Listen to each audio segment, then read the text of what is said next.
All right, good evening, everyone. I'm calling this select board to order. It's 7 o'clock. Go over the agenda. Being broadcast on RCTV and all the fun channels. And tonight's agenda is overview of meeting, public comment, liaison and town manager reports, Haven Streetscape discussion, approval of shared services, intermunicipal agreement, Essex Public Health Collaborative, MBTA Communities discussion from Andrew, presentation from Town Forest on proposed town meeting warrant article, and amend general bylaw, whatever. Approval of land damage agreement with MassDOT involving MassDOT's acquisition of town-owned property at 435 Main Street, Wilmington. Discuss parking kiosk update. Appoint associate member Kevin Lee or Laura Noonan to Recreation Committee as full member. Review and vote town council exemption pursuant to whatever chapter, review Mass General Law something, and future meeting agendas and approval of minutes. So we will start with public comment. And if anyone is gonna speak, they don't have to, but if you can sign in, that'd be great. But you don't have to, so anyone, public comment? Oh, Chris, go ahead. Thank you, Carla. Hi there, Christopher Haley, 71 Tennyson Road, speaking as a resident and not as a member of the Select Board. I'm unable to give my opinions tonight on anything pertaining to MBTA communities or the Haven Streetscape project because I own a commercial condo from my company overlooking the train depot. I first want to start off and thank Guy Manganiello for filing the Section 19 waiver to this board last meeting so that he could participate in the MBTA zoning discussion, something I am ultimately not allowed to seek myself. Mr. Manganiello followed the process precisely how it's supposed to go, but unfortunately he was attacked both in this room and online by members of the public. One individual went as far to say that Mr. Manganiello sued the town previously over a zoning decision. What that person conveniently omitted to disclose is they also sued the town as well. The Select Board's decision to appoint Mr. Manganiello was also questioned, claiming they were deeply concerned about him being excused from the alleged conflicts of interest, that this was the beginning of a slippery slope where rules can be broken or altered by Mr. Bocci, Mr. Haley, and Ms. Murphy. And just like that, on the agenda tonight is another Section 19 exemption, this time for Town Council. I saw no deep concern about the waiver, no letters to the editor, nothing. Which reminds me back in 2021 when 4 members of this board granted Brian Bowie of the Conservation Commission a Section 19 waiver. That discussion took all of 3 seconds, as it should have.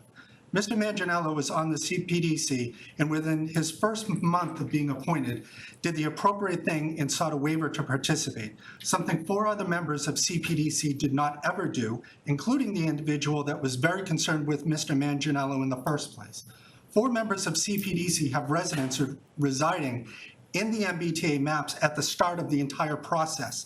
None of them sought a Section 19 waiver in direct conflict with the ethics law, but if they did, I know this board would have unanimously approved their waivers because MBTA communities affects the entire town, not a half mile within the train depot. In terms of the Haven Street improvements, ironically, I would actually benefit from it being done. It would beautify the area right outside my window and spruce up the whole downtown area in that section. I could indeed financially benefit because of the work, and yet I am completely against it from being done in the first place. I will not support losing parking spots on Haven Street at all. I will not support patio brickwork that aesthetically looks incredible if it was in your backyard. We live in New England and the snow completely destroys everything around here. Look at the existing brickwork that's all disjointed and out of place already. While I do like that we would be eligible, that we're already eligible for $2.5 million in grant money, we also have to extend out at least $5.5 million unless we get the other $2.5 million part of the federal grant. Perhaps at that time, with the Killam Senior Center and trash proposals closely resembling NFL contracts, this feels more like a luxury project than when the town has significant expenses and other priorities. Lastly, did you know that the best way to conserve water in Reading, Mark, How about the best way to shred the peak and meet the 2050 energy goal, Karen? It just so happens to be also the best way to reduce our trash tonnage as well. And the answer is not to force the potential for 1,500 new units in Reading by way of MBTA communities. Now scale that out across all of Eastern Massachusetts. It's unfortunate when someone can finally push back on this, but then they're forced to just give public comment instead. Thank you. Excuse me, anyone else in the room, public comment? Seeing none. Caitlin, anyone on Zoom? No one raising their hand, nope. Okey dokey. Liaison reports, I'll start with Melissa. At the August 22nd meeting, the school committee voted to approve updates to the Reading Memorial High School student handbook. They also voted on and approved updates to their district-wide student handbook. They did some introductions on new leadership within the district. There is a new interim principal at Parker for the 24-25 school year, Dr. Jill Story. There's also a new interim assistant principal at Parker, Beth Simpson. Elena Schoen is on as a new RISE director. She had worked at RISE before as a team chair. They also approved a one-year position for a METCO coordinator for the Parker Middle School. Just an update on CPDC, MBTA communities, they are going to host some public hearings that are coming up on Monday, September 16th, and Thursday, September 19th, both at 7 p.m. and they will be here in the select board room at Town Hall. Karen? Thank you. So I had the opportunity to attend one of the Pleasant Street Center's Lunch and Learns. And it was a packed audience as usual, and they invited in a bootmaker who is a resident of Wakefield and also a member, or maybe a past member of the CPDC, and it was amazing. So she brought the leather, she talked about the historical aspects of these 10-footer structures that still exist in New England towns, including Reading, and pointed out that there's one at the corner of Wakefield and Haverhill on a private property, and you can just kind of slow down and see it. And so this was the final location where these boots and shoes were made, and talked about how a lot of the piecework and the leather components were created by women in homes, and then in these 10-footers they were finally assembled. So they were able to bring in lunch from Fat Larry's as well. It was fabulous. I recommend everyone to go to these lunch and learns. Great job. And also continuing, I believe, to be funded by the ARPA funds. So I was able to attend the first hour of the most recent rec committee and the first hour or so of the most recent CPDC meeting, where options 1 through 4 were presented. To the 4 members that were present, I was disappointed that the 2 newest appointees did not attend, but they do have 2 more hearings to catch up. I attended the Fall Street Fair. At the end yesterday, I was able to stop by the METCO booth and catch up with a number of residents in the streets. And one resident remarked to me that how wonderful it was that thousands of people visited the Fall Street Fair and took up a lot of parking, and everyone still made it, and it was still a fantastic event. So when people are motivated and they need to get somewhere, they're not very worried about the temporary loss of parking. Last night, the library trustees met. They did discuss their ongoing landscaping plans, and there were some policy updates, including a tutoring update. That is a location where a lot of students and adults go for tutoring. And then, so I have not been able to participate in the RMIT Just Naming Committee yet. It's been delayed a couple of times. I'm gonna assume that had to do with COVID, the start of school. So hopefully by the next time we meet, we will have actually managed to get together.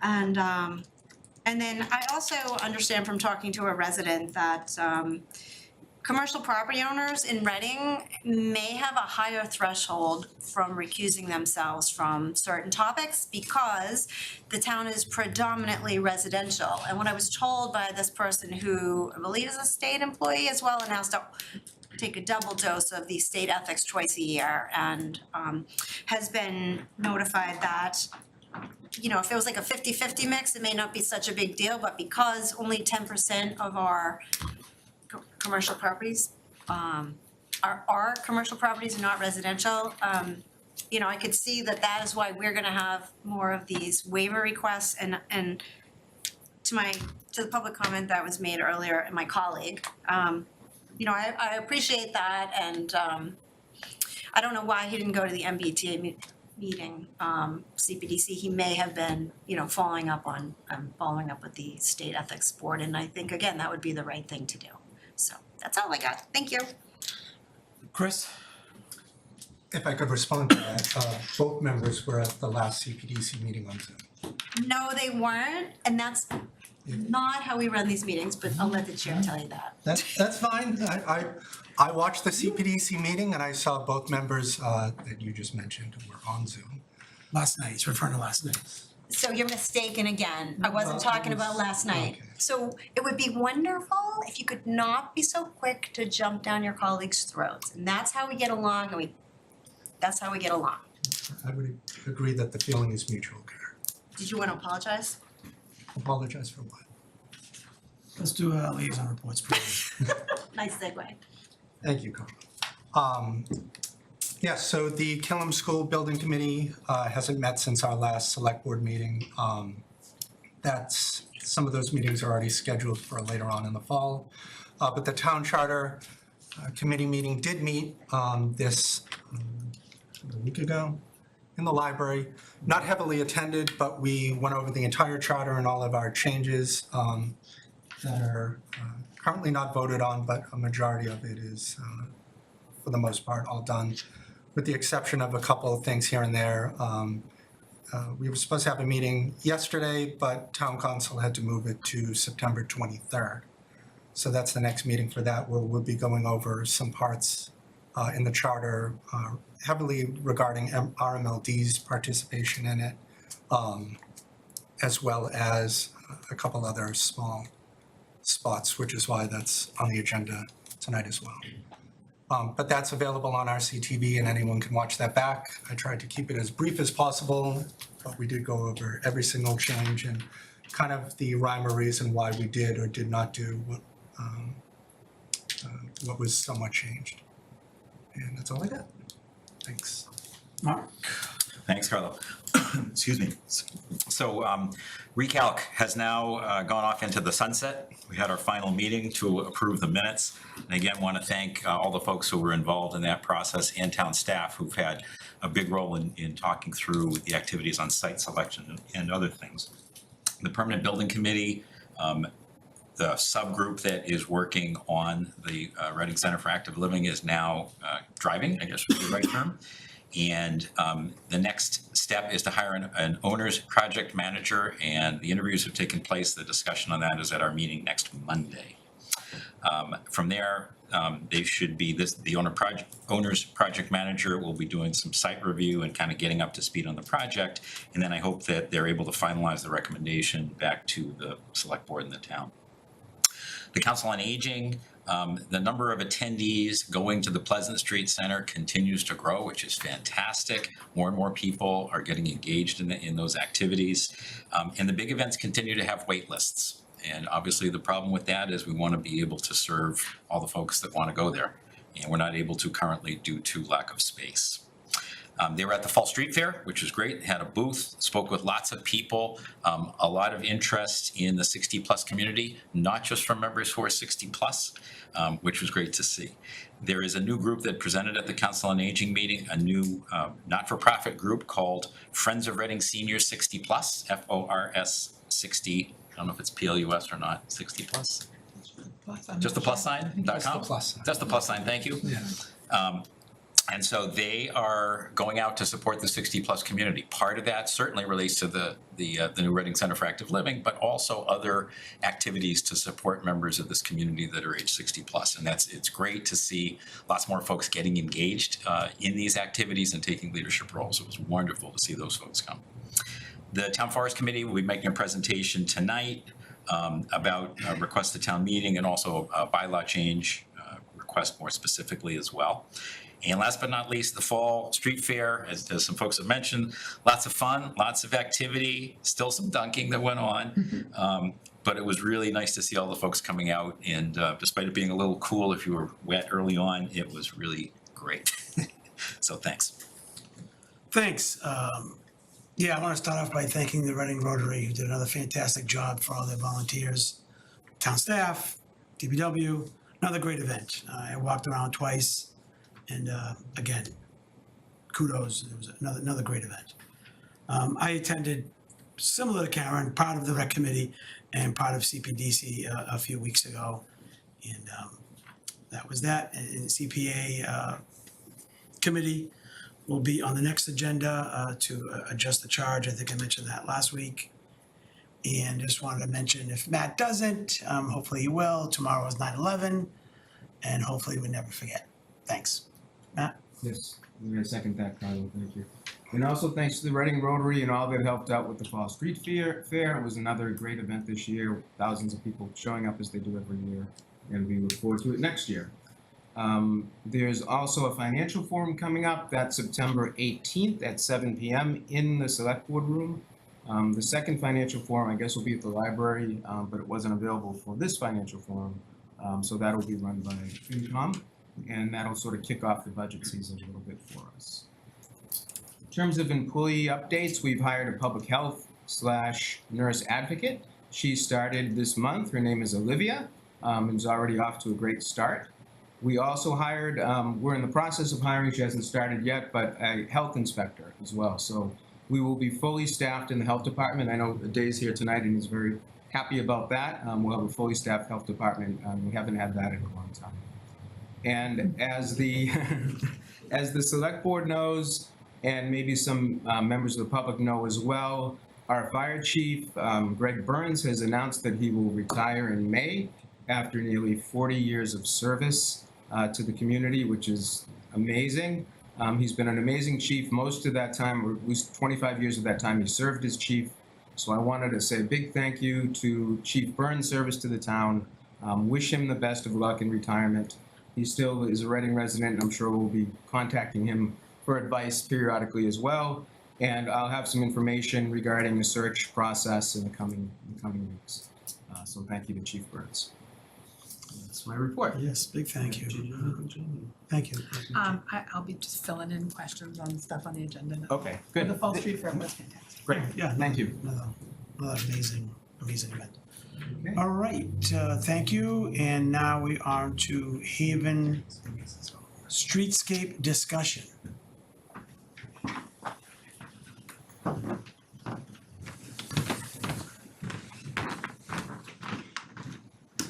Ryan Percival, Town Engineer. Happy to give this presentation. Andrew tried to arm wrestle me for it, but before we get into the presentation, we have our consultant that's going to join us virtually and give us a very short presentation, and then we'll follow up with some questions and answers. I would like to just get through the presentation, and then we can ask the questions and answers through there. We can stop on any slide. That seems to be working with the last 2 or 3 forums we've had. So we've had a business forum that went really well. We got maybe some email feedback. We had a couple people show up. We had a really great public engagement process, which we got some great feedbacks, things that we already thought about that they came back with questions anyway. So that's really, we thought that was very successful. Couple things that I want everyone to think about as we go through this 75% design, that's what we're calling it. Might be a little bit more progressed than that. But what we thought about when we were doing this project is we focused on engaging Haven Street, opening that up, making more placemaking, making it safer for pedestrians, making it accessible. Also having a little bit more green space, softening up the area a little bit. For Fall Street Fair, we want to engage that maybe a little bit more, make an area down at the depot a little bit more engaging. Adding some more street trees, but also balancing that with parking. So we know that's a hot topic down there. So the parking, we did lose parking, but the parking that we did lose, we did take into account for accessibility and pedestrian safety and things of that nature. So I'm joined on the town staff side with Andrew McNichol from planning. So planning and engineering have really been spearheading this over the last few years. We also have a member of the police department here, Lieutenant Jones, and Chris is here as well with DPW, who's been part of that as well. So I'd like to kick it off to Beta Group, and they can introduce themselves. They're a great team. They worked in the downtown on the original streetscape design, and so we're on phase 2 of the streetscape. And Darshan, it's off to you, and you can introduce your team, and I'll just sit down and it'll go smooth. Thank you, Andrew, and good evening. I'm Darshan Javeri from Beta Group. I'm a project manager for the Streetscape project. With me, we have Scott Ritter. He's our landscape architect, and he's going to be doing most of the presentation for now. And then I'll go over to Scott can go over and introduce and continue. Okay, great, thank you. I'm Scott Ritter, landscape architect from the Beta Group. Can I share my screen? Is that okay? Yes.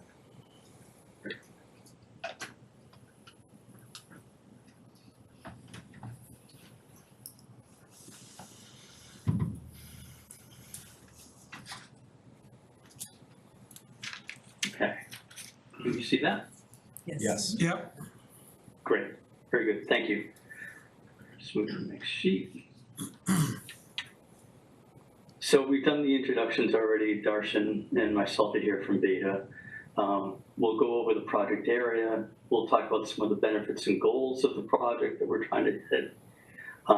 Examples of how we're going to achieve those goals, and then some next steps in the design and some discussion afterwards.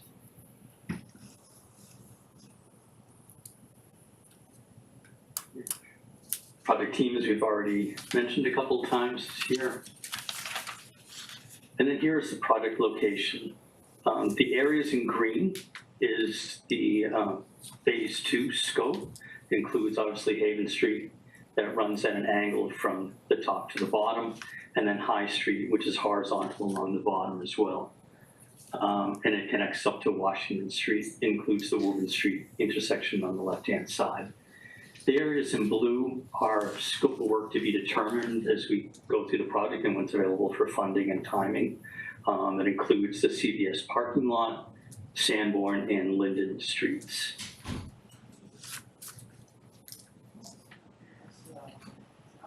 So now we'll start to go over some of the main goals that we've talked about in our meetings and with the town. So one is to maximize the landscape by reducing impervious cover. Another is to improve pedestrian walks and make crosswalks safer. We'll also improve vehicular and traffic conditions.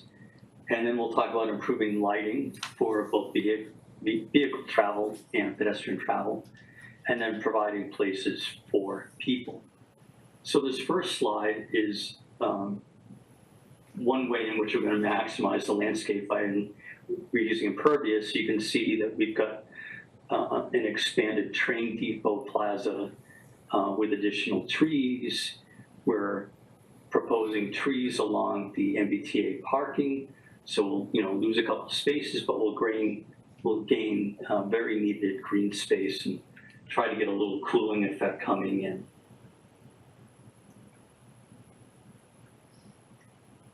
And then here is a blow up of the Woburn and High Street intersection, one of the corners near the track. The track runs right along the bottom of the screen here, but you can see we have an expanded area of green tree planting and low ground cover planting, seating and benches, and an improved intersection, which we'll get to talk about a little bit more as we go on. This view is rotated a little bit, so what was High Street along the bottom is now kind of at this angle, but it's the main intersection with Haven Street. And this is kind of the key area of the project, bringing together a lot of pedestrians, a lot of activity, vehicles, et cetera. So you can see we're thinking of using pavers. We've got paver crosswalks, paver through the intersection, and different pavers we're looking at this expanded plaza and seating area at the train depot. You can see slightly, if I were to zoom in, we've got some bump outs, and what we're calling bump outs is we're taking the curb that's right in this area and bumping it out into the street, so making the curves a little larger, providing seating space on the pedestrian side, but also helping slow and direct traffic as someone drives from High Street onto Haven. You know, they have to go a little slower around these corners, and there's a lot of other benefits to pedestrian safety that we'll talk about as well too. You can see a lot more trees and vegetation here. That was one of the goals, to reduce the amount of impervious, but also gain some green cover. So we're doing that in a lot of different areas around seating areas, street trees, the seating area up here as well.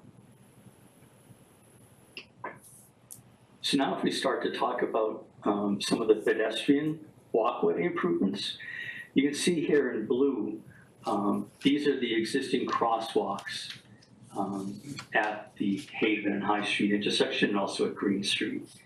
You can see also that we have the proposed, which are in this pinkish red color. You can see by this that they're shorter, but they're more direct. So that provides additional pedestrian safety because they're not in the roadway for as long.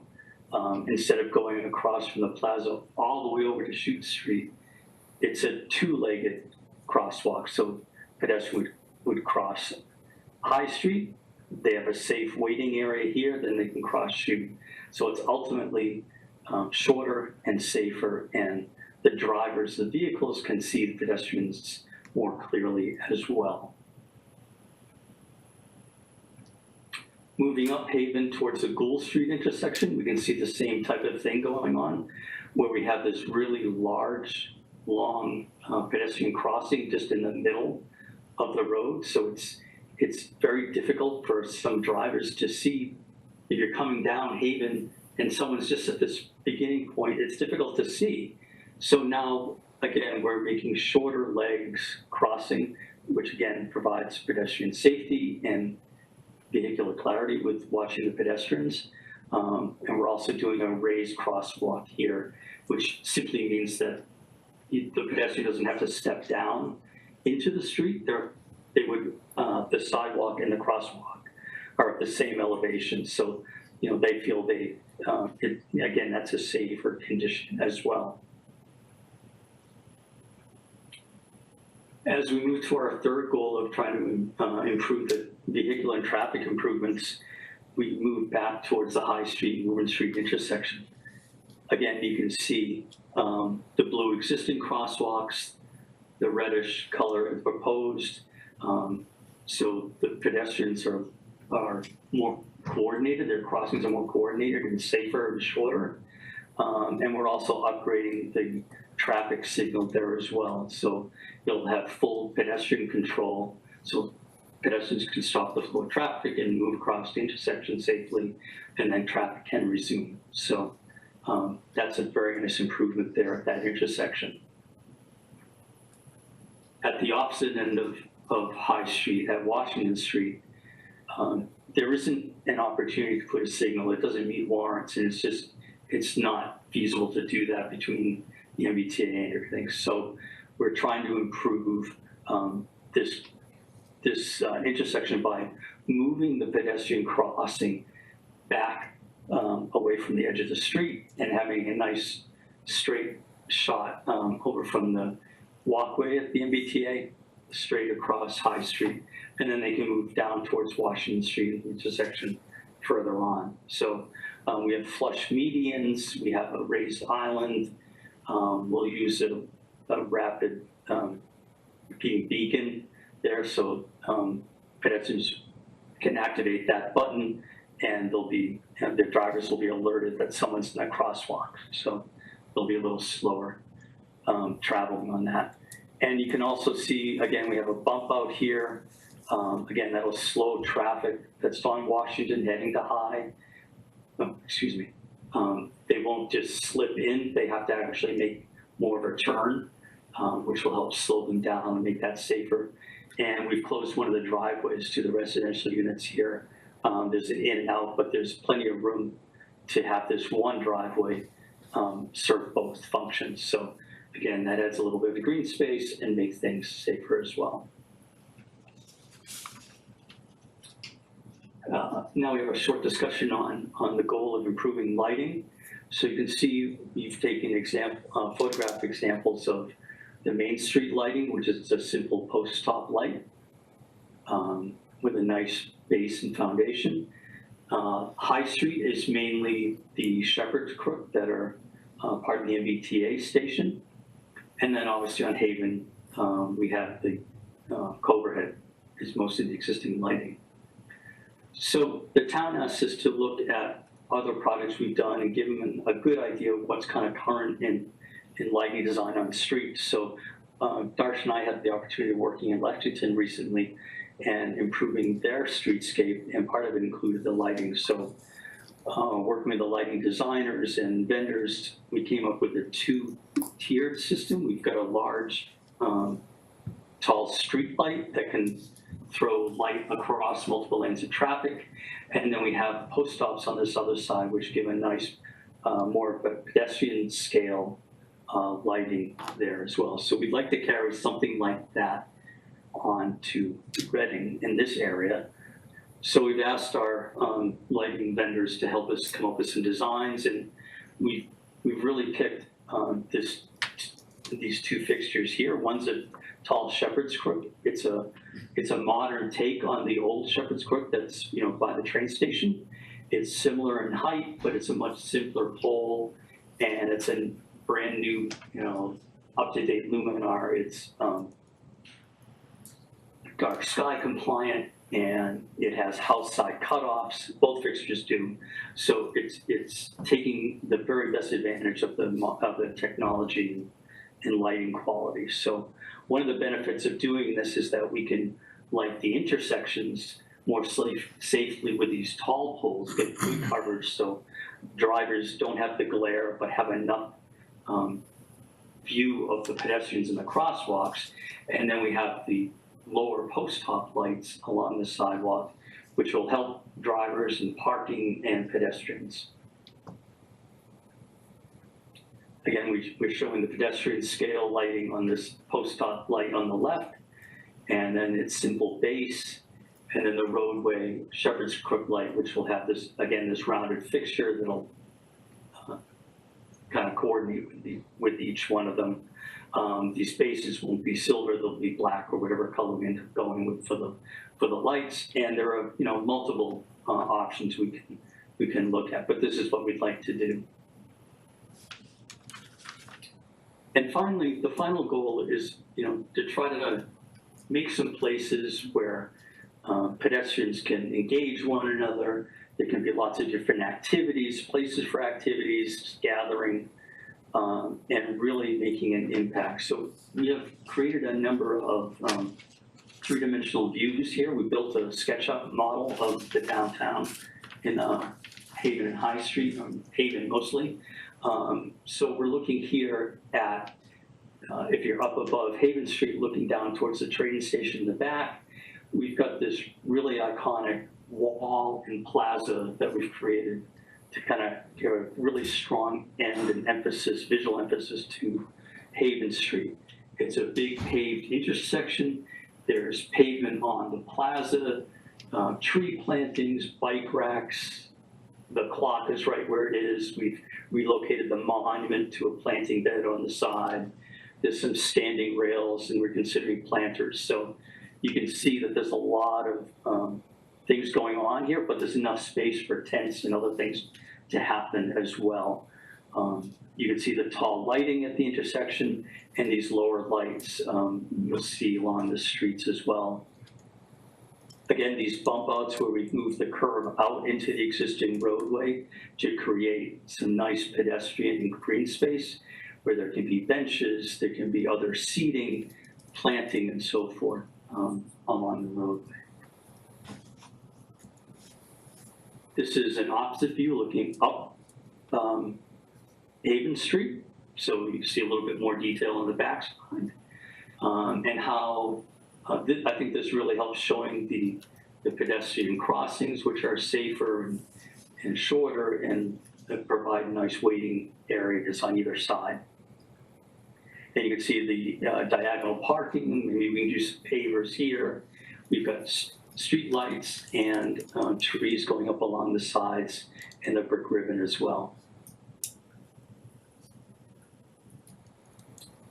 This is moving up a little bit to Gould Street, and this is the existing seating area that's there, which is really nice because it has a lot of spontaneity to it because you can move the tables and chairs, and we'd like to really expand that. If we could add a couple trees, make the planting area a little bit larger, providing a nice brick area for which to sit and gather. Maybe there's a granite bench on, a granite bench on one side, still keep the movable chairs, have an option for a bench with a back and armrests and things. This is the crosswalk, which is at grade, so there's a slight ramp. It might only be 4 inches or so. It's just enough for the drivers to need to slow down. There'll be visual clues, extra lighting, and so forth there. So this is a cleaner, neater design here for pedestrians and drivers. Again, this is looking at the same space. Again, it can function in a lot of different ways because the furniture is movable here. Again, we're showing Haven running up the street, and this is High Street, so you can see the shorter crosswalks, the paver intersection, bollards, lighting, benches, green space. So it really has a nice feel and look to it. And then this is the other side, Chute Street, looking towards Haven, and over here is High. So again, we've got a curved bench, which reflects the curved bench at the train plaza, and some different seating and vegetation here. So that's a very quick run through of what we have. Ryan, I don't know if you want to step in and talk about this, or Darshan, but we've had a lot of stakeholder meeting over the summer. We've fine-tuned based on those discussions and improvements that we could make that made sense. We're going to secure the funding hopefully this fall, and then bid in the winter and start construction hopefully 2025. So that is our presentation. Thank you, Scott. I'm happy to go over a few more things if you want me to touch on a couple points. I think Scott might have went over something, a couple quick spots. Down at the intersection of High and Haven, that major intersection, we're looking at that to be a raised level area. That's also a nice traffic calming area because that also does not meet a warrant for traffic signal. So we wanted to slow the traffic down, but we also wanted to make it so you could have this free movement of people down there when we say we closed Haven Street for Fall Street Fair. And that can be maybe an area where you have a band or whatever you want down there. So we've engaged that area as much as we can. We've also made some improvements on Upper Haven Street, which I don't think we really showed. We had a crosswalk that went on the upper end of Haven Street, closer towards Sanborn. I don't know if you had that in this set of plans, but much needed crosswalk across the street there. Also accessible parking up there. So we lost some spaces due to accessible parking on Haven Street, which has been an issue that we've received at PTTF over the years. And then I really want, yeah, go ahead. Brian, I can bring it up that plan to show you on. Yeah, I think that'd be helpful, and then we can just point that out, and then as you're doing that, Darshan, I also want to just focus again back on Washington and High Street. Anyone who's been in that area, there's nothing there now. There's no crossing. It's really not that safe. It's a really trumpeted intersection.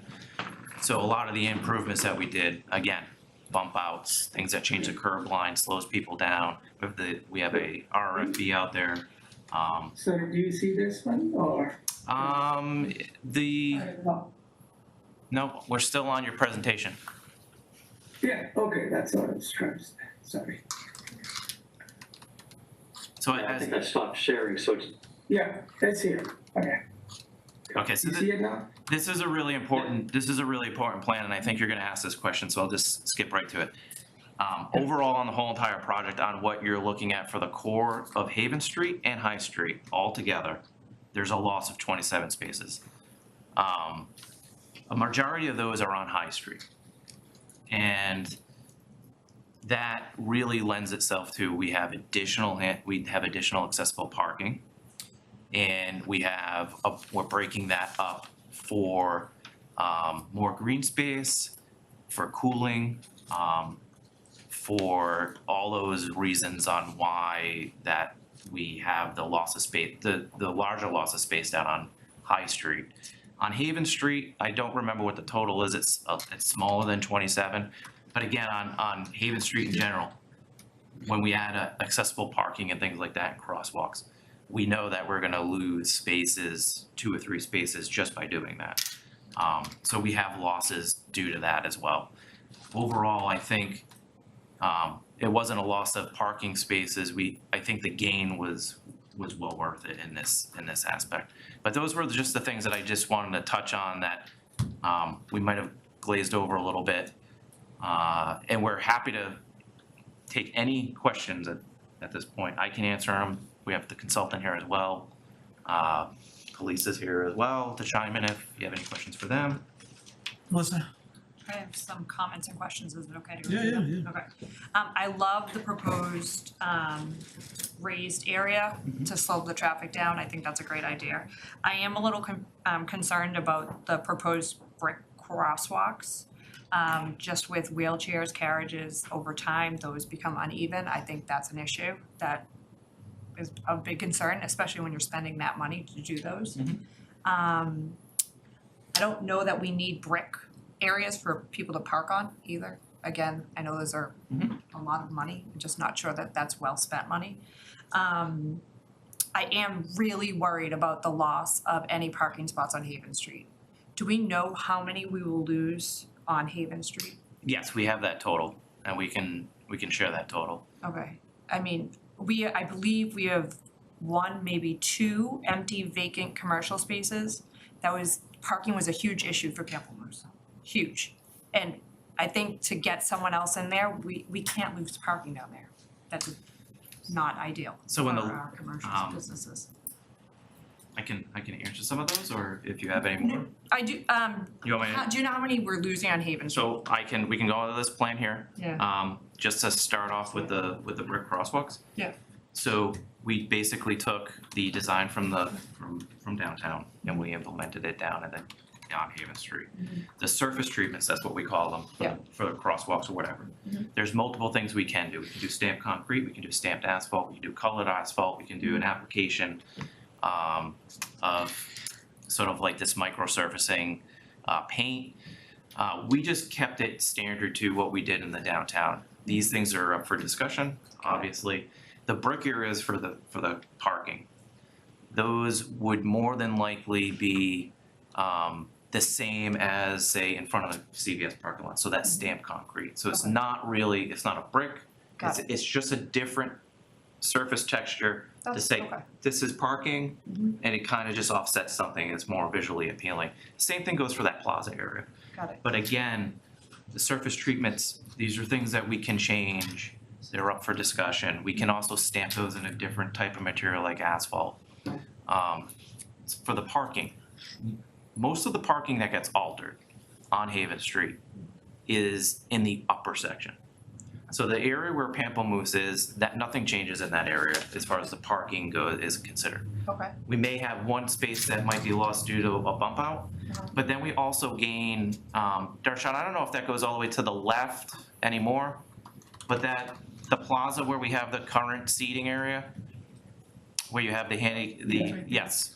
Oh, you wanna look at that corner? If we can, yes, I just wanna show some of the improvements on maybe where some of the parking and how it got lost. Okay, great, thank you. So Accessible parking, so we have one space that was lost, I believe, down in the bottom, just to make the bump out for the turning for vehicular movements, to slow them down and make the crossing safer. That's a loss due to pedestrian safety and vehicular safety. On the upper end, we modified, in the upper end of the parking, Darshan, Yeah, where the accessible parking is, Right there, right we there. modified that. Anyone who's been down there, there's sort of like there's a strange ramp with a guardrail, like a rail down there. We're altering, and that's part of raising that crosswalk, that we can raise that grade a little bit, have more flush grade, and not have that ramp that's really awkward, and there's really a stepping hazard there with a fall. So we altered that a little bit, we added some accessible parking. I think that's that one loss of parking down in that area. If you go to the upper end, so not much has changed in that area. Alright, yeah. What about by the post office? So that's where we're getting to. So in the post office area, we might as well go right over the upper end first, Darshan. That's where we lost, yeah. So we're still working this out here, this piece. We had some great feedback from the owner of Fat Larry's and a few other residents from our open meeting that we had. So we're working that area a little bit there where we might be able to adjust that and add another space back in and move that accessible parking in. And this is the adjustment that we're looking at, and you can see that we flipped that accessible parking, we put it to the front, makes that a little bit different, they can pull in. So we're just working those nuances out to see if we can squeeze another space out of it. But we do lose spaces there. okay. And the reason we lose spaces is because we don't have a crosswalk crossing that street. We have a lot of people asking us for crosswalks. Yeah. Matter of fact, they want crosswalks closer down to the post office, but we don't really generally do mid-block crosswalks or near driveways. It's not safe. And then we also have a really big call for more accessible parking on street. And so we added that space. In doing that, you do lose, what was our loss on Haven Street? Was it another one? We lost one total or maybe two? Yeah, minus 2, yeah. Minus 2.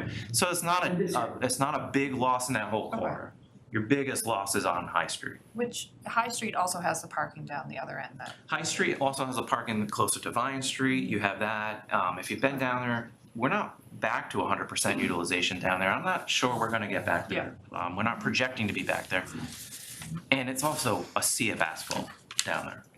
And so what comes with the grant money that we also get, because we're gonna have to talk about this at some point later in the discussion, is that with the MassWorks money, and any earmark money that we have to look at all these things. We have to look at sustainability, we have to look at more green space, more public shade trees, safer crossings. These are things that we have to try to implement as part of the project. And again, like I said in the beginning before we started, we were looking at all this stuff and we're trying to balance it with parking. Because that's always a big discussion in the town, at least. And it's not as, I thought we were losing more spaces right in this No, area it's, right here than- and you can, as you're looking down at the bottom there now, you're seeing how we're breaking up all those spaces with the trees. And so every place that there's a tree, that's a spot that's missing. Every place that you have more accessible I don't think parking. that's as much of a concern as I was thinking, that we were losing spots on that Haven Street area. where it's Yeah, like I mean, that diagonal biggest parking. change on Haven Street admittedly is up at the Fat Larry's area, right? And we did hear back from the owner of Fat Larry, so we were looking to modify that out. But there's such a beautiful tree that's there, street tree. We're trying to maintain that, give it some room for growth. We know we're not gonna be able to take that down, so we bumped out. And in doing so, we created some parking over there. We already anticipated that happening, so we moved the hydrant across the street during the infrastructure project. And so we're reworking that area to try to squeeze another space out. I think we might be able to do it, but we wanna make sure that we're meeting requirements for accessibility. We're meeting requirements just for safe crossing standards and things of that nature. So it's sort of where you lose your parking, but what you're really gaining, I think, is a tremendous gain in that area as far as walkability. We didn't move the mailboxes. Everyone likes the mailboxes there, so those aren't moved. Everyone likes them. I like them too. What about the parking in front of Last Corner? The parking in front of Last Corner, I don't believe was altered. Last Corner, Darshan, is right next to High Street. Sorry, Right next to Woburn Street on High Street. to West Street, Ninth Street, okay. It's not right next to it. Well, Look, so right where you have that parking space count, the blue and the orange on the north side of High Street, right there. So that would be the last corner area. 12 and 12? We don't, So, yeah, we don't have a net, we're zero there, net zero. yeah, well, that's loose. So most of the spots lost are on the depot side, Correct. which is our property. We do own that property, that's Okay, correct. okay, okay. We're not, our limit of work stops right at that curbing. With the curtain, yeah.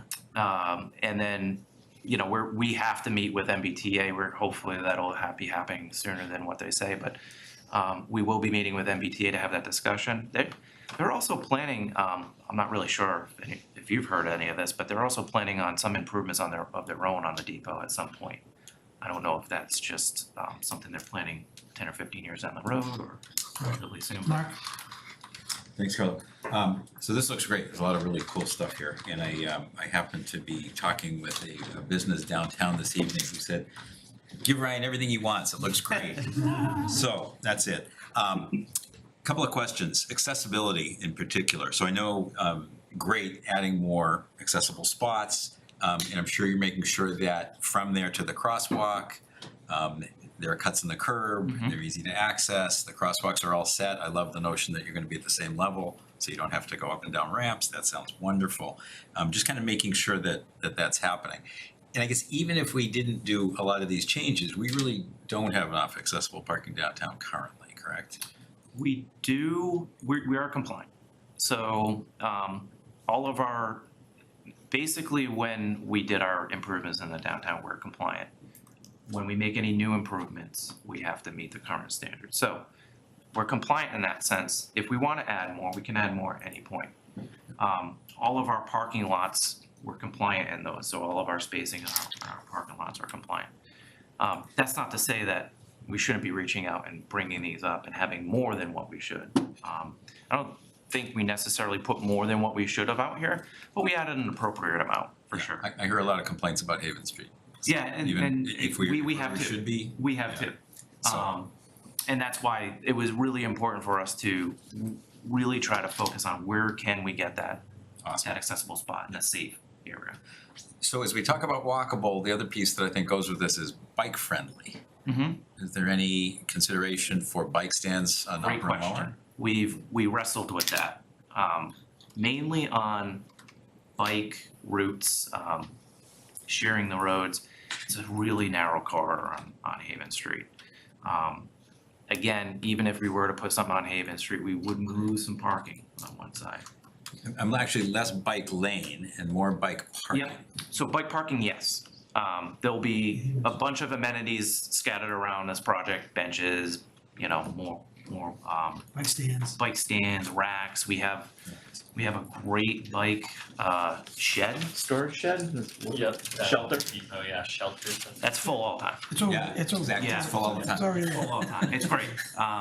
So yes, we'll be adding all those amenities in. That's part of the process. Sorry that I missed that, sorry. The plaza, are there considerations for enough space to have potentially little carts at different points in time? Is it big enough in some of those spots that could exist, a little push cart or whatever? Yes, great question. That's why I wanted to focus on that. Yes, we wanted to make the end of Haven Street a focal point. Because anyone who's been out there for Fall Street Fair, it feels like a focal point when you get down there. It feels like we could do more down there. We can maybe do farmers markets or what. We just want to open up the space to have the opportunity to do these things. That's part of why we're thinking about having a different surface treatment down there to give it a different feel.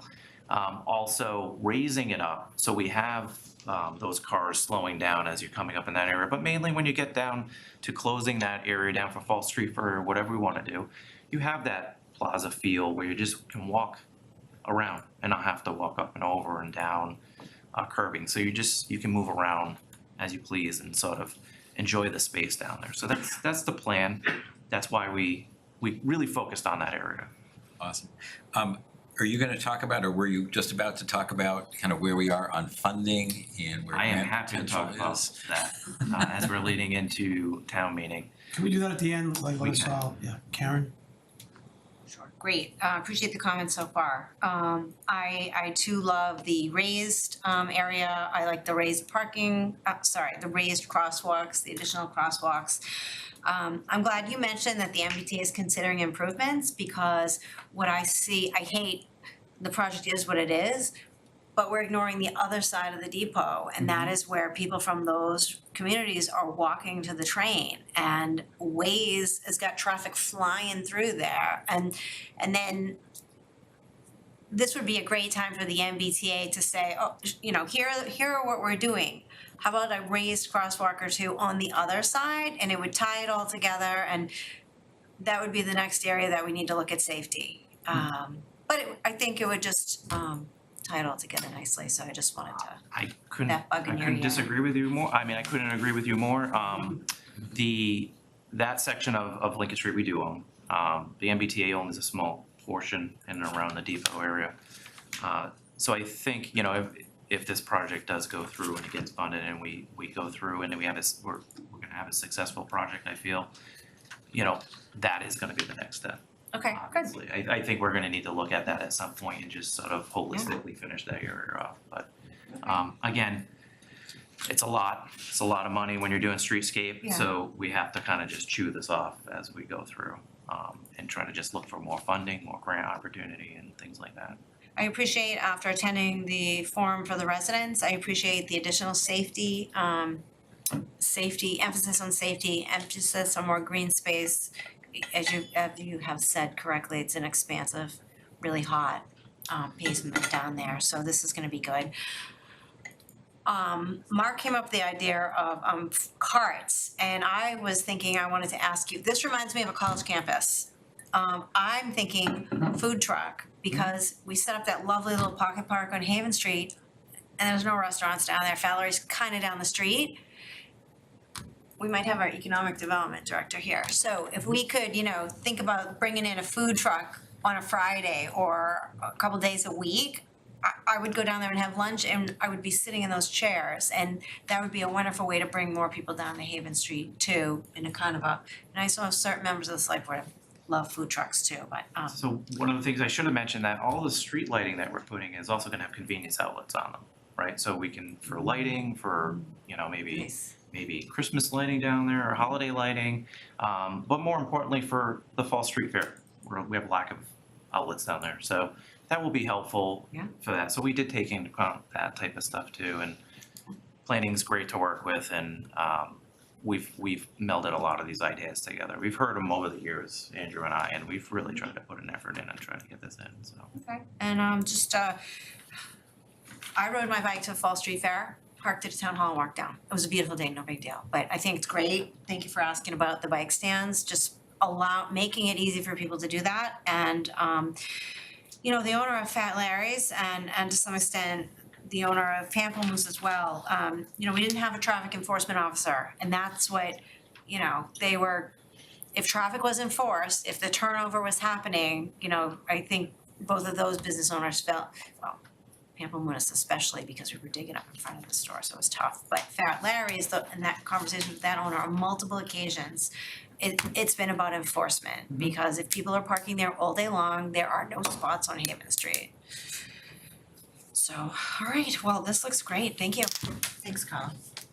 You mentioned, I don't know if I heard it right, a taking or a closing of a driveway, did I hear that right?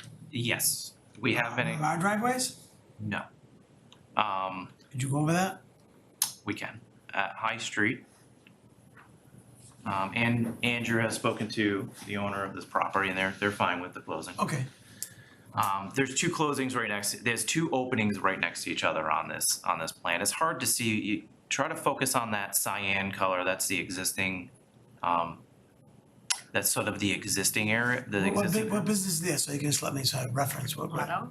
Alright, so we're at Washington and High Street, yeah, okay? yeah, And those are the apartment buildings that are right on the corner. yeah, Right. And so there's two driveway openings, one particularly right at the corner. okay, Those generally are not really a good place to have a. yeah, right. So we've spoken to Okay, this owner, and we're gonna propose to take one of those and close them and leave just one of them open. Okay. There's enough room to go in and out, I know what you're talking about now, Yeah. okay, all right, and that allows us to bump that out. Yeah, yeah, yeah. And slow everyone down. all right. Stop talking, it's good, yep. I just wasn't sure if it was a business, that's the apartment complex. Yes, that's Yeah, correct. okay, that's all. No, we didn't close any business. Yeah. No, all I heard was driveway earlier. No. All right, well done. One quick throw. Yeah. What's the chance of public Wi-Fi? I think the chance of public Wi-Fi in the downtown area, I don't know down in this area, is actually, hopefully will be realized soon. I know Kevin Furl is working on something with that for a Yeah. grant. And so, again, we've been working with him as well. We're working on other projects in the downtown with the corridor. So I know he's working on that, and I know that's his goal as well, so we might have the ability to do that if they sync up. But otherwise, I think we'd have the ability to expand that down, sure. So can you talk about the funding that I interrupted? Sure can. I'll keep it brief. So we were gonna be on April town meeting. We weren't ready. As we're going through the pricing, everything's skyrocketing. We didn't want to approach town meeting without the correct numbers. We just don't like doing that. So we're gonna be on the subsequent town meeting. Just the project, Darshan, can you go to the plan that just shows the phase, the blue and the yellow, so they know what I'm talking about?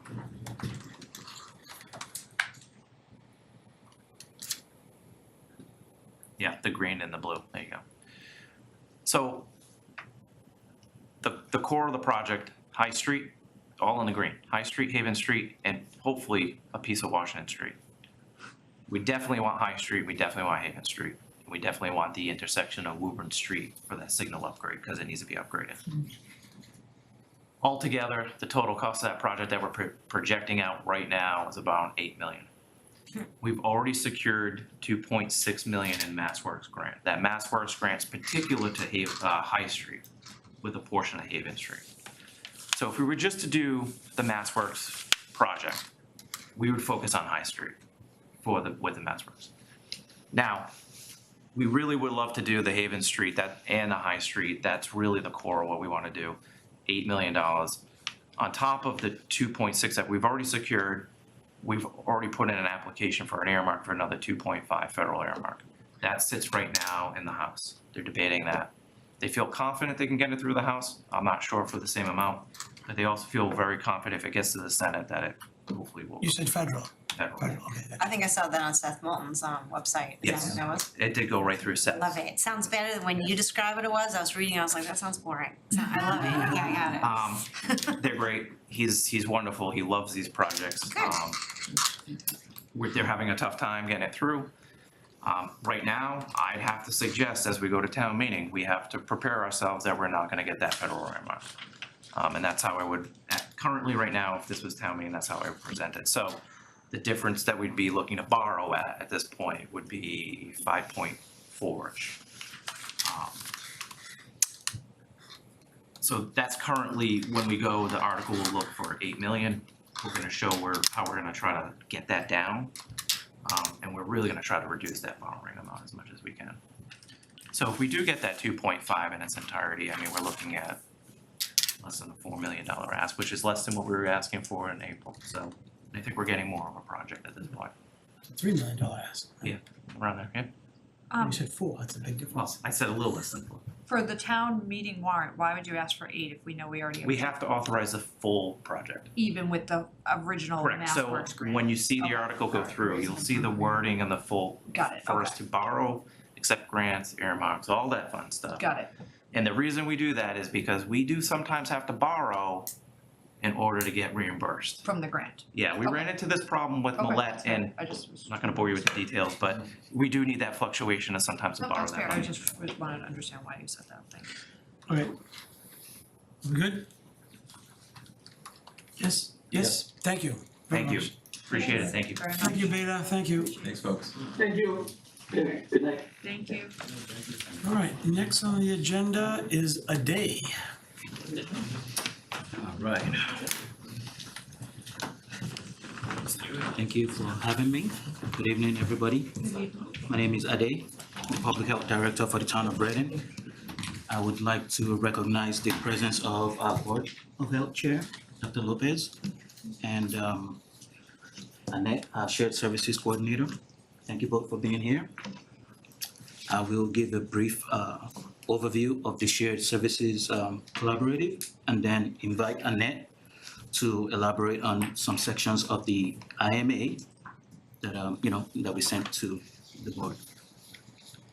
So on April 29, 2020, an act relative to strengthening the local and regional public health system was approved by the Senate and House of Representatives. According to this act, the Department of Public Health, in consultation with municipalities and other stakeholders, shall establish a state action for public health excellence program. The purpose of this program is to encourage boards of health to adopt practices that will improve the efficiency and effectiveness of the delivery of local public health services.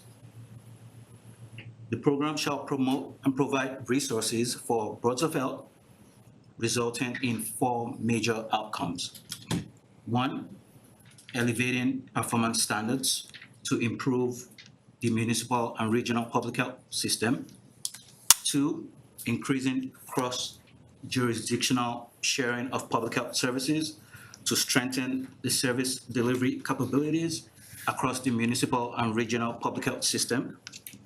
3, improving planning and system accountability of the municipal and regional public health system. And 4, establishing workforce standards for municipal and regional public health officials and staff. So as a result, we formed the Middlesex Essex Public Health Collaborative, which includes 6 municipalities. They are North Andover, Reading, North Reading, Haverhill, and Linfield, with North Andover being the host municipality. So this grant program requires that each collaborative execute an inter-municipal agreement, IMA, for continued grant funding. So we got $532,000 last year, and in order to get the $532,000 for this fiscal year, we need to have an IMA in place, executed IMA in place. The IMA, intermunicipal agreement, is before you tonight for your review and approval.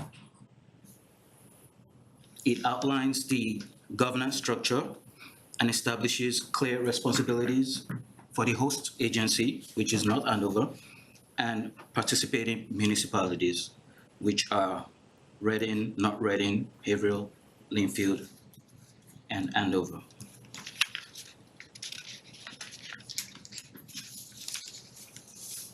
So this agreement has been thoroughly vetted. It's been reviewed by attorneys for participating municipalities and approved by multiple boards of health and select boards across the region.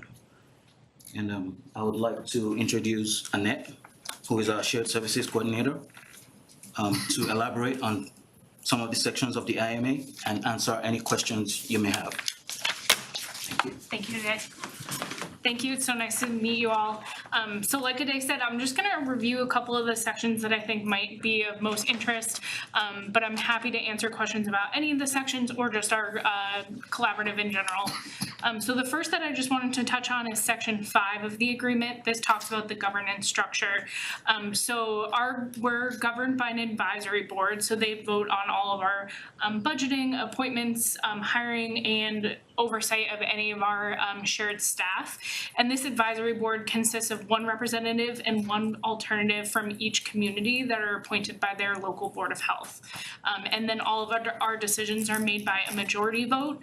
Because we do have 6 communities, if we ever come across a tie, myself as the shared service coordinator would be the tie-breaking vote. The second section is section 7. This regards payment and funding. So like Ade said, we're funded through a state grant. We just entered a 3-year contract that promises that $532,000 for the next 3 years. We wrote this IMA to correspond, so this IMA goes for that 3 years, saying that we're fully funded and our budget aligns with that, so we're not overspending. However, in section 7, just as a contingency plan, we do include some provisions if there were to be made assessments to individual municipalities. We put in some deadlines about when those anticipated assessments would need to go before the town, so it could be included in any town meeting. And those assessments do not mean that the town is required to pay it. It still has to go through all funding approval processes. And that leads into section 12, which covers withdrawal. So this is, an optional collaborative for all of the municipalities to participate in. And section 12 just enumerates what are the timelines if a municipality did want to withdraw from the collaborative, what type of notification do they need to be making to the other advisory boards. So there are clear outlines if at any time a community doesn't wish to participate any further. So I think those are the main 3 sections that I wanted to call out, but happy to answer any questions. Mark? So 2 questions. One, could you welcome, first of all. Could you talk a little bit about what services are available? And because the communities that are part of the collaborative are of different sizes, one would assume they're pulling differently on the services. Yeah, definitely. And in actually the IMA, in Exhibit B, we do outline some of the shared positions that we have and what their possible responsibilities are. So currently we have myself, the shared service coordinator. I fill more of the administrative role, so I'm managing the grant, managing all of our shared staff, and then working directly with the health directors to figure out what are their individual municipal needs. We have a shared health inspector who helps with any type of, inspections that need to take place. They're also thinking of comprehensive projects about how we can pool our resources to come up with some regional approaches to reduce redundancies across the community. So really being effective in our time. And we also have a part-time public health nurse who works, she's assisting with a bunch of flu clinics this fall. She's been helping with blood pressure clinics and then doing disease investigation. So I know that she's been a huge asset here while that position has been vacant and helping make sure that, disease follow-up is still happening. And she's working with Olivia as well to help train her. So those are our main priorities. We're really focusing on those core functions of what a public health department does and helping make sure that each of our communities are meeting those standards. So there are a few different ways that we're looking at how we're equitably allocating our resources to all the communities, because you're very right, they're different sizes, they have different needs. And so the state has gone through a couple of different capacity assessments to really identify what areas each health department needs assistance with in meeting those state performance standards. So we're able to use that data they provided us to see where each community needs our support as the regional staff to meet those minimum standards of what a health department does and then move beyond them. So it's been a great starting point to really see all of our health departments are operating a little bit differently and bringing everybody up to that same level. So far, we're pretty lucky. We're well staffed and we've been able to support all of the different requests from our communities. So we haven't had to make any of those tough decisions, but we certainly have the mechanisms in place to make sure that we're being equitable about the time and resource sharing. One other question, all the other communities, the signatories are the Select Board and Board of Health, except Reading. Do you know why that is? It's the town manager and the Board of Health. I think that was a decision made by the legal department that the town manager was gonna sign off on it. I believe so. I was wondering that myself because it seems to be Board of Health, Board of Selectmen, but if the board gives me authority to sign, I assume that would be. Yeah, that was and I know, so in Haverhill, their mayor signed off on it, for example, so I believe that was a legal decision on who had the authority, but we certainly wanted to still bring it forward for your approval and input. Okay, thank you. Anyone else? Karen? This sounds great. This is amazing. I never thought we'd be doing anything regional with Haverhill. Like, that's awesome. And this grant, so it'll be funded for 3 years. Is that for fiscal 25, 26, 27? Correct. Okay, thanks. Anyone else, Chris? Thanks, Carla. To Karen's point, why Haverhill? I mean, Reading, Linfield, North Reading makes sense, but Haverhill is on the border of New Hampshire. How do we end up with them? Yeah, so all these groups across the state, and there are about 51 other collaboratives similar to this, they're all a self-selection, so it wasn't the state saying you have to work with these folks. It really came about of communities that were already doing different projects together, and in some cases like us, you have some communities that already worked really close together, and because of the geography, North Andover and Haverhill had a close working relation. They kind of already, met frequently as the director, and so it was easy to be able to get the buy-in from Haverhill to participate in this grant. And I think it's a really great asset because they actually have a really wonderfully staffed health department, and they've been able to provide a lot of assistance in some of our regional groups. We have several subcommittees that work on different projects, and their staff have been able to really help bolster that when some of the other communities are very small staffs. So we have some like here in Reading or North Reading where it's only 3 or 4 folks in the department. So it's been a great asset to kind of have that different view. And there's actually more crossover and priorities than I anticipated when I took the position as well. So it's been interesting to see that even Haverhill and Reading, as different as they are still working on a lot of the same priorities when it comes to bolstering public health services.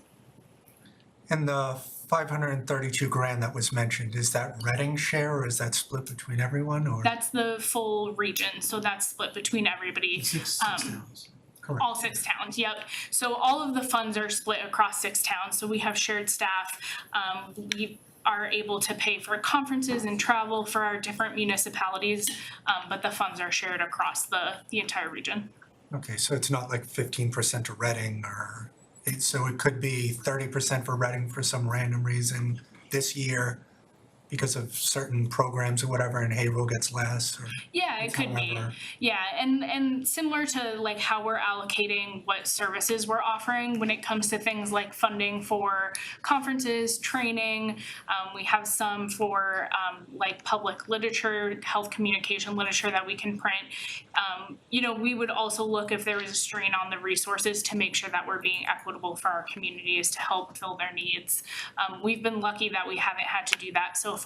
All of the training requests and anything like that has been able to be funded with the regional funds, but it is true that it could happen that way. Thank you much. Melissa, anything? Nope, I have no questions. Thank you very much for No, coming. I'm good, thank you. My colleagues addressed some of my questions, so thank you, Day, Dr. Lopez, and who else was here? But thank you very much. And I think Yes. Oh, you have a motion? Yep. Oh, yeah, approved, yeah, sorry. Move to approve the intermunicipal agreement for the Public Health Excellence for Shared Services Grant between the towns of North Andover, Andover, Reading, North Reading, Linfield, and the city of Haverhill as presented. Second. Sorry. I heard Max first. The second, any discussion? Seeing none, all those in favor? 5-0, thank you very much. great, thank you. And would I be able to get a signature while I'm here? Yes. Get it all done. I'm just happy we get it done. Yes, yeah. Good? I was looking to Sign grab this. it. Yeah.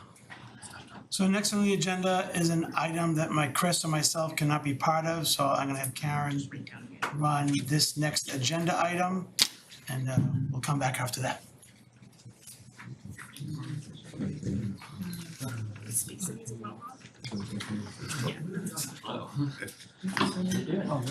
Right.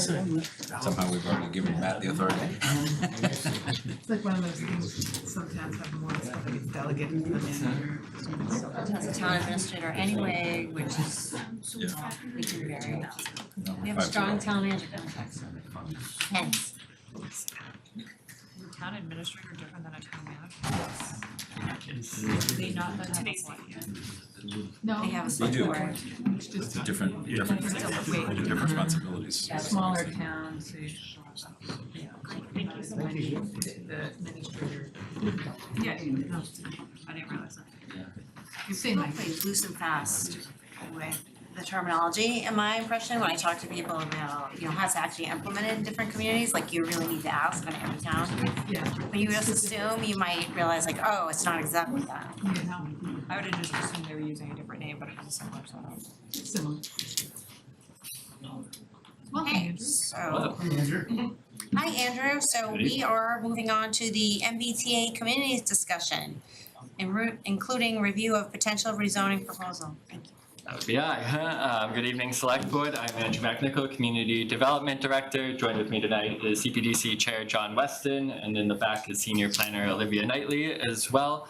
All and many others been extensively helpful on this effort. So if we wanted to bring up the presentation, we wanted to just help set the stage as we continue this process forward to the public hearings with CPDC of where we've been, but mostly where we're at and where we're going. So it'll probably be the lowest number of slides you'll ever see on MBTA communities, but we really just want to hear from you too in terms of confidence building, where we're at, how we can get there with the public and with you guys in town meeting and the many others involved in this effort to make sure that we are continuing on the right path. So we can head to the next slide, please.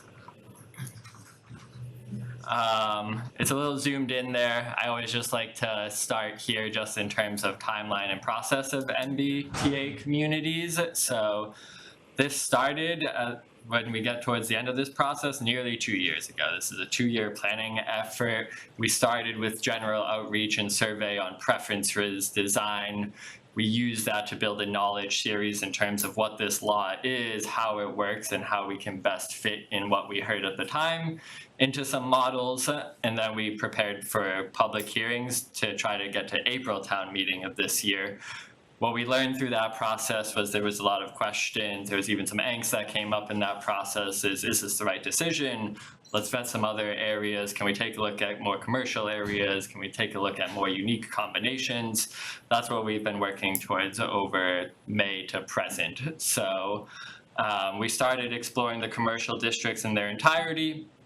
I think what we found is that singling on one finite area isn't necessarily best practice for MBTA communities, and where we've ended up was with 4 concepts in the middle of summer that tried to combine everything we've heard to date in a more unique, creative fashion to reach compliance without being overly bountiful in their allowances, I would say. So we feel like what we crafted in that midsummer presentation, all of those areas were reasonable, practical, and could have their different merits and their different considerations, of course, but all of them could be utilized in a manageable fashion for MBTA communities. What we've done since then is speak with the CPDC, digest all of the public comment we've heard to date, and choose what we found was the best 2 concepts to try to utilize going forward, either in their individual fashions or in, again, creative combinations with them. So this is all setting us up for a November town meeting vote. We're heading towards the public hearing process next week, which gets a little black and white in the bylaw text. I love it. Some people don't, some people do, but we'll be there for that. So we can go to the next slide. Just again, to quickly reiterate that all in June and July in the public forum presentations. I think we started at 6 in June, came down to 4 in July. We've worked to summarize in a workshop that we held around those 4 concepts, draft a memo summarizing those discussions and the community comments, which of course vary on every concept. Took that discussion to CPDC and staff, summarizing the 2 remaining recommended concepts that we'll discuss briefly tonight, and ultimately leading towards that final concept for the November town meeting warrant. Head to the next slide, please. This is one concept in its individual state that we presented in July. So what we're considering this as now, as we've workshopped it towards an actual bylaw, is an A80 expansion. That's short for apartment 80. That's an existing zoning district over by Summit Towers, just in the southeast part of town. It's our only A80 zoning district. What we've found is that by looking to expand that underlying A80 zoning district, it gives us some creative allowances to either place in different areas on the map and use our existing bylaw structure to our benefit with it. So what this concept, again, in its individual state presents is that looking to maintain the downtown controls as it is to try to meet the station area requirements, as the law calls it, that's within the half-mile radius, and then fill in the rest with an A80 expansion. Those two areas on the opposite side of the southern part of town are existing multifamily developments that we would look to provide the new zoning for, to not just mimic what is there today, but also look to potentially one day creatively allow additional units there. So if we want to go to the next slide, we'll briefly show how that can happen. And basically, when we're looking at zoning, we're looking at dimensional controls. So by keeping the downtown, which is the top row, it's a little hard to read, but those are the existing controls in the bylaw today. We'd look to try to keep those. And the A80 expansion, keeping as in terms of the minimum square footage and style of development that those areas maintain and that we would look to promote, that 80,000 square foot lot minimum, some higher frontage. What do come back in this compliance sake is some setbacks to allow potentially creative building placement on the lot and a higher lot coverage as well. So the buildings are maintained at 4 stories in height. We added some landscaping requirements for softening and things you might expect in developments of that size and nature. A bit higher parking given their locations, but the important elements in most of these cases is the maximum density on a lot. In this case, almost all 3 of those development areas that we'd be targeting in that A80 expansion exist near 18 units an acre. For compliance sake, we'd be looking at 30 units an acre to maximize the opportunity of their compliance allowances. So that's where you see the additional units by right being included.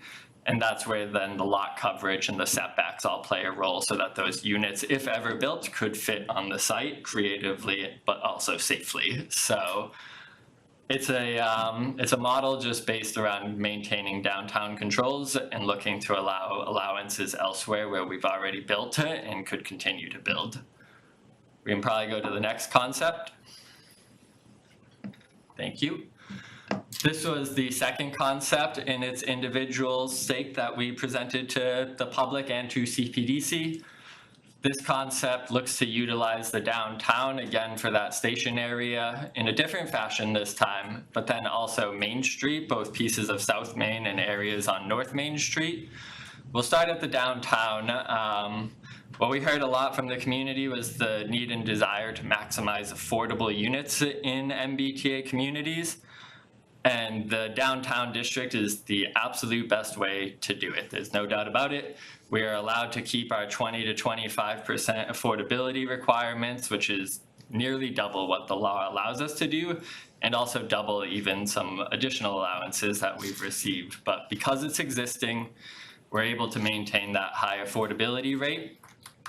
And we want to keep the promotion in the station area. I think we heard a lot of that area does make sense for housing, the transit, the commercial support, pedestrianizing, as we heard from Ryan today about too, continuing to enhance the area with pedestrian activities. So it's a natural fit for both the law and for Reading. And then what we'd look to do is look at Main Street, as we've seen a number of housing developments, decades old and in recently and upcoming, of housing developments built on that portion of South Main Street and up and around North Main Street as well. So it's another natural area where we said this development is already happening, has happened, and is happening again. How can we utilize it for our compliance sake that, again, achieves what Reading has already accomplished in the housing world while still having allowances for new development and new growth and new housing opportunity. So those would be the 2 areas. If you're not familiar with that northern piece at the top there, that's it's better known as the Home Goods area for better, and Dandelions across this street. So there's a series of commercial plots there. It helped us reach the compliance metrics as well and has some redevelopment opportunity. All of these concepts do include affordable units. We can chat about that tonight if you would like, but mostly going towards the controls, if we can get to the next slide, just to highlight some of the important areas here. What we'd be looking to do in this, what was this individual concept, is go back to the downtown controls that we have, again, to maximize opportunity for the law's sake and compliance sake. We look to reduce the minimum lot size square footage, reset the setback conversation, start to figure out where our priorities are for setbacks, what makes sense for setbacks. Same thing for the height. We said we don't want to go above 3 stories because for commercial incentives and what exists today for allowances, 3 is the right number. We want to try to add some landscape downtown. I think that's an important element that we've heard in many development projects and across the years in many planning efforts. So writing that in for the law's compliance sake, but also reset the parking conversation, figure out what that right number is as we move forward towards a bylaw. Most importantly in this case, again, in most cases is some density allowances on paper. What the by right density today is 20 units per acre. What we found was a reasonable number for compliance sake, if we're looking to what's called upzone downtown, was 35 units per acre. I don't believe, there's only been 1 project built less than that number and only 2 total, including that one built less than 50 units an acre. So 35 units an acre was a number that allowed us to maximize the compliance metrics without being overreaching in allowances in terms of by right development, but also might help you get more affordable development, by right development, or waiver process for more affordable units and mixed use developments. So that was the number we settled on. So those are the ranges we're talking about, 20 units an acre to 35 units an acre across all of these concepts. In this case, to fill in the rest of the compliance needs with Main Street, we set to mimic as close as we can what is a mixed use bylaw that we have already in town. But we did establish a minimum lot size to promote consistency down the corridor in terms of development form. Same thing with frontage, some setbacks that mimic that mixed use bylaw. The lot coverage as well, similar for what you might expect in a commercial area. In the same essence, we said 3 stories multifamily housing limitation as we try to maximize that 3-story build on Main Street. So that should we wish to incentivize commercial and or other uses or more affordability, 4-story in a waiver process or a mixed use building could still be considered as an incentive. Landscape too, I think we saw in some recent projects, is an important element in Main Street, helping pedestrianize Main Street with new development, whether that's street trees, screening and softening of the fronts. That's an important element that as we look to write a bylaw, how we write that in, not just the percentage, but how we write that in to make sure it's effective and quality area that we would like to see for the area. We set that parking at the 1.25 in its initial proposal. Again, that was a mixed use bylaw that exists at that rate already and we've seen used effectively. So we wanted to start the conversation there. These can all fluctuate in the hearing process, but starting the conversation and working to meet in the middle with everybody as we move forward. And the max density at 20 units an acre on the Main Street developments, there's a variable number of lot sizes there. Some are in the middle to low range of lot sizes, but there are some outlying larger lot sizes. So 20 units per acre in and around that range felt reasonable in terms of allowances mixed in with these other controls and gets us the compliance metrics that are necessary to submit. So there's a few number of keynotes in all of these to try to take away from and be cognizant of as we move forward.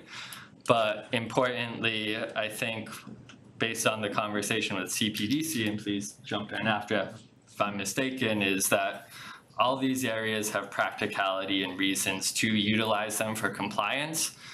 What we'd like to work towards in the public hearing is what numbers make sense, what areas make sense, especially downtown, likely Main Street, but then these other outlying areas as well, how they can fill the gaps and keep things in a practical manner as we piece together the actual bylaw. So as we work through the public hearing, both in the language itself, but we want to try to provide some resources for consideration as these density numbers, if we want to fluctuate them, let's say downtown, if we say we want to drop this down, what does that mean for Main Street? What does that mean to use a piece of the A80 or both pieces? So we're trying to be creative here in our allowances and our combinations of these efforts. we just want to be cognizant of the public hearing and the actual bylaw needs that will promote successful, pleasing development in the town going forward. So if we just want to quickly jump to the next slide, I think this will be it.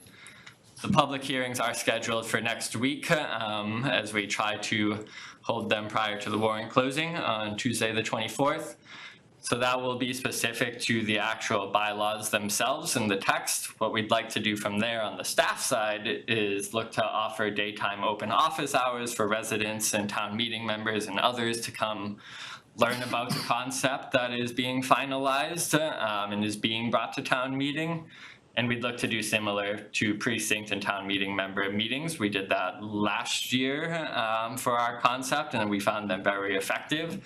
So that way, as we approach town meeting, almost everybody, or as many people as we can, are familiar with the concept, have confidence in the concept, and are just aware in nature of where we're at. So to help ease the discussions, hopefully. So we wanted to bring it to you tonight to hear from you in terms of process, confidence, again, building where you're at, where you might find that we could improve upon going forward or in these concepts, and go from there. And if you want to add. Yeah, so I think it's important, right, to understand where CPDC ended up, right? Andrew presented two different concepts that they had worked out. We want to get to one, right? We would really like to just take one to town meeting, or recommend one to town meeting. There were positives and negatives about both of those alternatives. And so what we want to do in the beginning part of our public hearing is work towards that one alternative. The things that we heard, I'm going to focus on the negatives here for a second. The things that we heard about the one focused on Main Street, on South Main Street, is that, right, in order to just do that, we're looking at increasing the density up to the 35 dwelling units per acre that Andrew mentioned. I will say, right, that's still under what the zoning that we had back in 2018, right? So it's not a dramatic change for Reading, but it's, right, we've heard that we as a town, we don't want it that high. So what on the other one, the A80, the concern is that we know that South Main Street's going to develop whether we do anything or not. So what we want to do is use that to come into compliance, because it's going to develop. It's been developing. It's going to continue to develop, and see if we can take some of the A80 area so that we can reduce the density in the downtown, that density allowance, so that it's not at the 35 as was presented in that concept, but somewhere lower than that, right? Probably not the 20 it is now, but right, that's we'll work out those. And so in the beginning of our meeting, we really want to try and get down to one alternative, and then it's the the fun stuff of crafting the words to the zoning, which puts everyone to sleep. So just calling it what it is. I've done enough of these. So, but what we want to do is bring this to you all, get your feedback. Specifically, we really haven't had that chance to through this process. It's been a little bit crazy before we delve into the public meetings. So, What does DU/AC mean? Dwelling units per acre. Dwelling units per acre. Okay, thank you. That was my one quick question. Mark? Thanks, Karen. So thanks, folks, for bringing these forward. A couple of questions and then some comments first. So in concept 2, where you have some of the setbacks set at 0 asterisk, that means solicit input, right? It's not, you're going to propose 0. So the asterisk was actually a pre-existing asterisk, and what we had was stronger setbacks at district edge, we called it, where you're abutting a residential zone.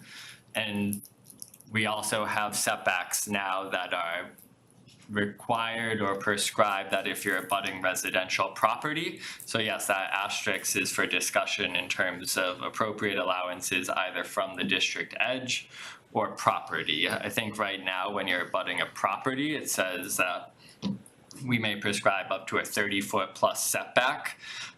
But we just want to be cognizant, right? That means Green Street residents too. It's not always your mixed use development that if you wish to rebuild a house on Green Street, because you're likely to abut another smaller residential use, you're facing harsher setbacks or more required setbacks because you're directly abutting your neighbor who's a resident as well, that 30-foot on a 6,000 square foot lot, 7,000 square foot lot, might not be practical for lots like that. So we just want to keep that in mind as we talk setbacks going forward. So yes, that asterisk is for conversation, but also that the bylaw right now has asterisks for different setbacks at different areas. Okay, so it's unlikely to actually be zeros, right? If you're, particularly if you're abutting, let's say, a residence. I would say so. Okay, that's one. You mentioned on the affordable housing question, does Concept 2 help us in that opportunity more so than Concept 1? Concept 2 helps you again in the downtown allowances, helping facilitate development to meet affordable units, but also Main Street likely does have more opportunity than the A80 areas in terms of shorter term affordable units that might be developed. The cognizant part of where I'm at with A80 is, right, some of those are 40Bs and that's a 25% affordability, where now we're saying it's 10 to 12.5%. And so if there is redevelopment there, how do those numbers work out in terms of the affordable units, and are we losing affordable units? There's some quick math there, but I won't jump to it, so. Okay, and then, so is the current regulation that if you're below 13 units, you don't have to have any affordable? Is that, or is that a proposal? The downtown regulations were set at 13 by the state. That's the state 40R bylaw trigger, I do believe. I believe we locally moved that to 8 units, above 8 units in our downtown 40R. Our downtown or our South Main and mixed use allowances are currently set at 10 units or more. We would have to up that one to 13, but the difference is that it's set at 10% for 10 units or more. Now we're looking towards 12.5% of 13 units or more. So facilitating the numbers a little bit. But there's not local control on that? There is not. We had to seek approval for the 12.5% and set that unit trigger based on the research. We're continuing conversations to explore lowering that trigger to 12, but that too can impact density allowances and or your actual affordability rate that you can set, so. And then on the Main Street area, you've got a note in there that talks about it's already multifamily zoned. Did I read that part correctly? There is existing a 40, we call it, apartment 40 area on that piece of South Main Street, and we've seen new development in that A40 zone. And then business A2 does allow multifamily already. It's just has a higher lot size minimum than most lots in the area can meet right now, because those that did have that allowance and met the minimum criteria are multifamily sporadic in the corridor. Okay, so I think from my perspective, making sure that part of what we're trying to do is to allow for more folks to afford to live in this community without having to buy $1 million plus home. And figuring out how to make sure that MBTA Communities is gonna help us to do that, particularly inside the zone of discussion, whatever it is. So to me, it strikes me that Concept 2, maybe with a little bit of tweaking, is gonna better accomplish that, allow more flexibility, and you did in some of the earlier presentations, you talked about what you thought might actually get developed. So yeah, there's the regulation, but what might actually get developed? What seems feasible? Do you have a handle on what that looks like in Concepts 1 and 2 here? Yeah, in Concept 2, there's a handful of lots in terms of the Main Street allowances that you might say are redevelopment opportunity. I can't guess a time frame as to that with commercial ownership and the turnover for it, but South Main Street in particular seems to have a handful of lots of moderate size that could be redeveloped to try to trigger that 10 or 13 unit affordability and get to that scale. Downtown,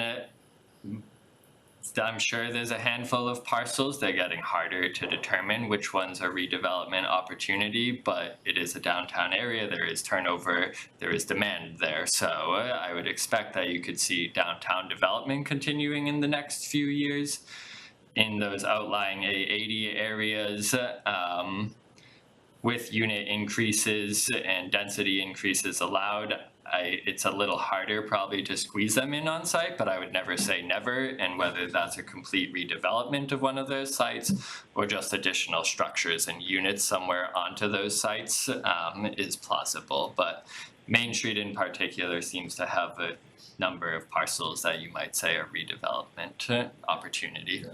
So, I mean, it strikes me that having that opportunity with Main Street being part of the area allows us to help make MBTA communities do what we want it to do. Exactly. In terms of affordability in the community and the kinds of development that's gonna take place without making it this vast expanse. And it's in an area that's being redeveloped and needs desperately to be redeveloped. Sorry, folks, but it does. And that sounds like it's accomplishing kind of what we want, we the community want, and meeting the requirements of what MBTA communities were set up to do. Yes, and I think that's been the goal all along. Let's use this as an opportunity and find out what will fit best with what has been happening and how we can use this to our advantage to continue on that trend that we're already seeing. So I would hope that we can find a way to get onto that path. You know, listening to everything you have, which is fantastic, how much feedback there's been, how much you've listened to, and how you've worked with it. I think it's great. So to me, I think concept 2 makes sense. The ability to do some tweaking with it. Certainly the understanding the setback opportunities. Whenever I see zeros, I get really worried. Right. But I like it. Yeah, great, thank you. Thanks. So I my ears pricked up when you talked about being able to, with the second concept, being able to stick with the 25% affordability, because that to me is one of the great faults of this legislation. They're not putting that requirement in there, and I can go back to town meeting where we spent a good hour talking about the dire need for that in our community. I'm looking at the map too and just being thinking further down the town hall is located in an area that could be redeveloped. But it looks like Pleasant Street Center actually isn't. So that's kind of interesting. Is it in the 40R district, the Pleasant Street Center? I believe it's just on the outskirts. Okay. Pleasant Street Center. Yeah. I can check real quick. I feel like it is. I think it is, yeah. It is. Because again, this is zoning that allows for the possibility. So I love. I was going to ask you. Sorry to put you on the spot. No.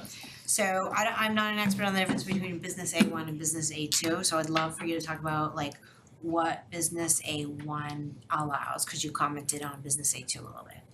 Yeah, so business A1, and so business A is business A in town. There's, bless you, there's 1, 2, 3, there's 4 individual pieces of business A, maybe even 5 on the southwest, but there's a handful of individual pieces on business A. We craftfully tried to select a few that might make sense, both in terms of the compliance need for minimum district size and opportunity. Business A1 is located at the north end of town at that Home Goods Dandelions area. It encompasses a number of parcels in that commercial area. We utilize that based on its scale, both in terms of the acreage to try to get unit capacity out of it, and that area has a number of large redevelopments in terms of some of the senior living facilities or assisted living facilities in the area, that if you saw redevelopment of the Home Goods site or some of those commercial parcels that may be of size or scale, that they would be somewhat fitting into the corridor. And so there's opportunity with, again, trying not to overreach on the allowances and area. So what is allowed there? You mentioned multifamily development is allowed in business In business A and B. and B. Yep, so that business A, 1 and 3, which is the South Main Street portion, would have the same controls and same allowances of the 20 units per acre, 10,000 square foot minimum lot size, same controls, just different lots and lot sizes.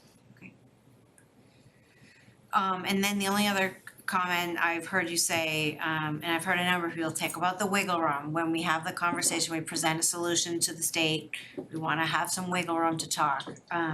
So is there wiggle room in the initial concept where we're talking about an overlay of 2 already built out, already planned, 88 or A80s areas? There's not as much wiggle room in terms of the minimum unit capacity needs. But again, as we work through the public hearing and we try to identify some right numbers, if we could try to increase that a little bit, if we talk setbacks, lot coverage, building height, I think right now it actually, A80 exists at 60 feet height allowances. We are saying 45. So like, if we play in there through the public hearing to try to gain some potential breathing room, it would be a benefit to that specific concept. There's not a lot of breathing room that if the state found reason to reduce unit capacity by just a dozen units or 2, we'd probably fall below the minimum unit capacity and be out of compliance, so. But only just to add to that concept, because I did hear utilizing the downtown no matter what for compliance, whether that's in concept 1, 2, or a combination, all of that keeps the 20 to 25% affordability in the downtown. I guess one of my concerns with concept 2 is losing all of the setbacks and parking requirements that town meeting set just last spring. I think we heard from residents that they weren't looking for the buildings to be on top of each other essentially anymore, as I think the easiest way to put it. So I am concerned that we do lose that in concept 2. I also, I feel like we should feel a little bit better about concept 1 and using existing developments, because they just accepted Winchester's plan, which I believe they used 3 existing developments. Yep, so Winchester had a pretty holistic plan in terms of commercial corridor and other area allowances, and I guess that's what we're getting at in terms of not only are we capturing downtown allowances, that we've gone above and beyond even 35 units an acre. Same with Main Street, that we're getting that development that's above the 20 units per acre proposed. But we too could use the existing developments. I do think Winchester had a number of those sites, individual sites as well. So as we look to if there's room for combination of these 2 concepts, we feel a bit more confident through that proposal. Like the northern end of town, like, I mean, that's gotta be a plug and play, but that I would think that we can use as a tool if you need it. Yep. And then the other question I do have is that I understand by developing South Main Street, we can, like Mark said, it needs to be redeveloped. It would be a good spot to do it. Why do we lose control if we don't put it in the MBTA plan? Don't we already have our zoning laws set for that area? I don't think it's about losing control for MBTA communities. I think it's about utilizing MBTA communities in that sense to keep control of what we want, which is mixed use. And by having, in most cases, I see what mixed you're use. saying. So we don't have control to say has to be mixed use if we don't add it here. It could just be residential. Is that what you're saying? It could be just residential as it's written now. It's a little more unlikely given the minimum lot sizes, but to use it for compliance sake without losing what we want is the benefit, I believe. So by having that 20 units an acre set and then looking at mixed use incentives, it does strike the opportunity for mixed use, I think. So do you want to add anything? Yeah, I think, right, I think that it's not necessarily that we lose control, but let's let's take that opportunity and let's use that opportunity because we know that it's going to develop, right? That stretch is developing. So let's use that to our advantage to come into compliance. Yeah. Right? So it's not necessarily losing, I don't think we lose any opportunity. I mean, any control if we don't include it, it's still going to get developed and we won't be able to count it as part of our compliance. Okay. So. And if parcels were to get developed on South Main Street currently and they were not part of our MBTA plan, would they be higher, could they be higher density or lower density? There is no density restriction on mixed use or multifamily in the corridor right now, so it could be either or. Okay. Yeah, it's because it's based more on height and setbacks, so it all depends on the parcel size and location and Alright, so it would be individualized. And correct me if I'm wrong, is that the very scenario that you just went through with Pinevale and Maine? Exactly, Oh, yes, okay, yes, okay, yeah, makes sense. yeah, yeah. Okay, alright, thank you very much, I appreciate all the hard work you guys have done on this. Great job. Carry on. All right, thank you all very much. Thanks for doing this. Thank you so much. So I'll let Carlo and Chris know that we're. Yeah. I'll let it. Okay, thank you.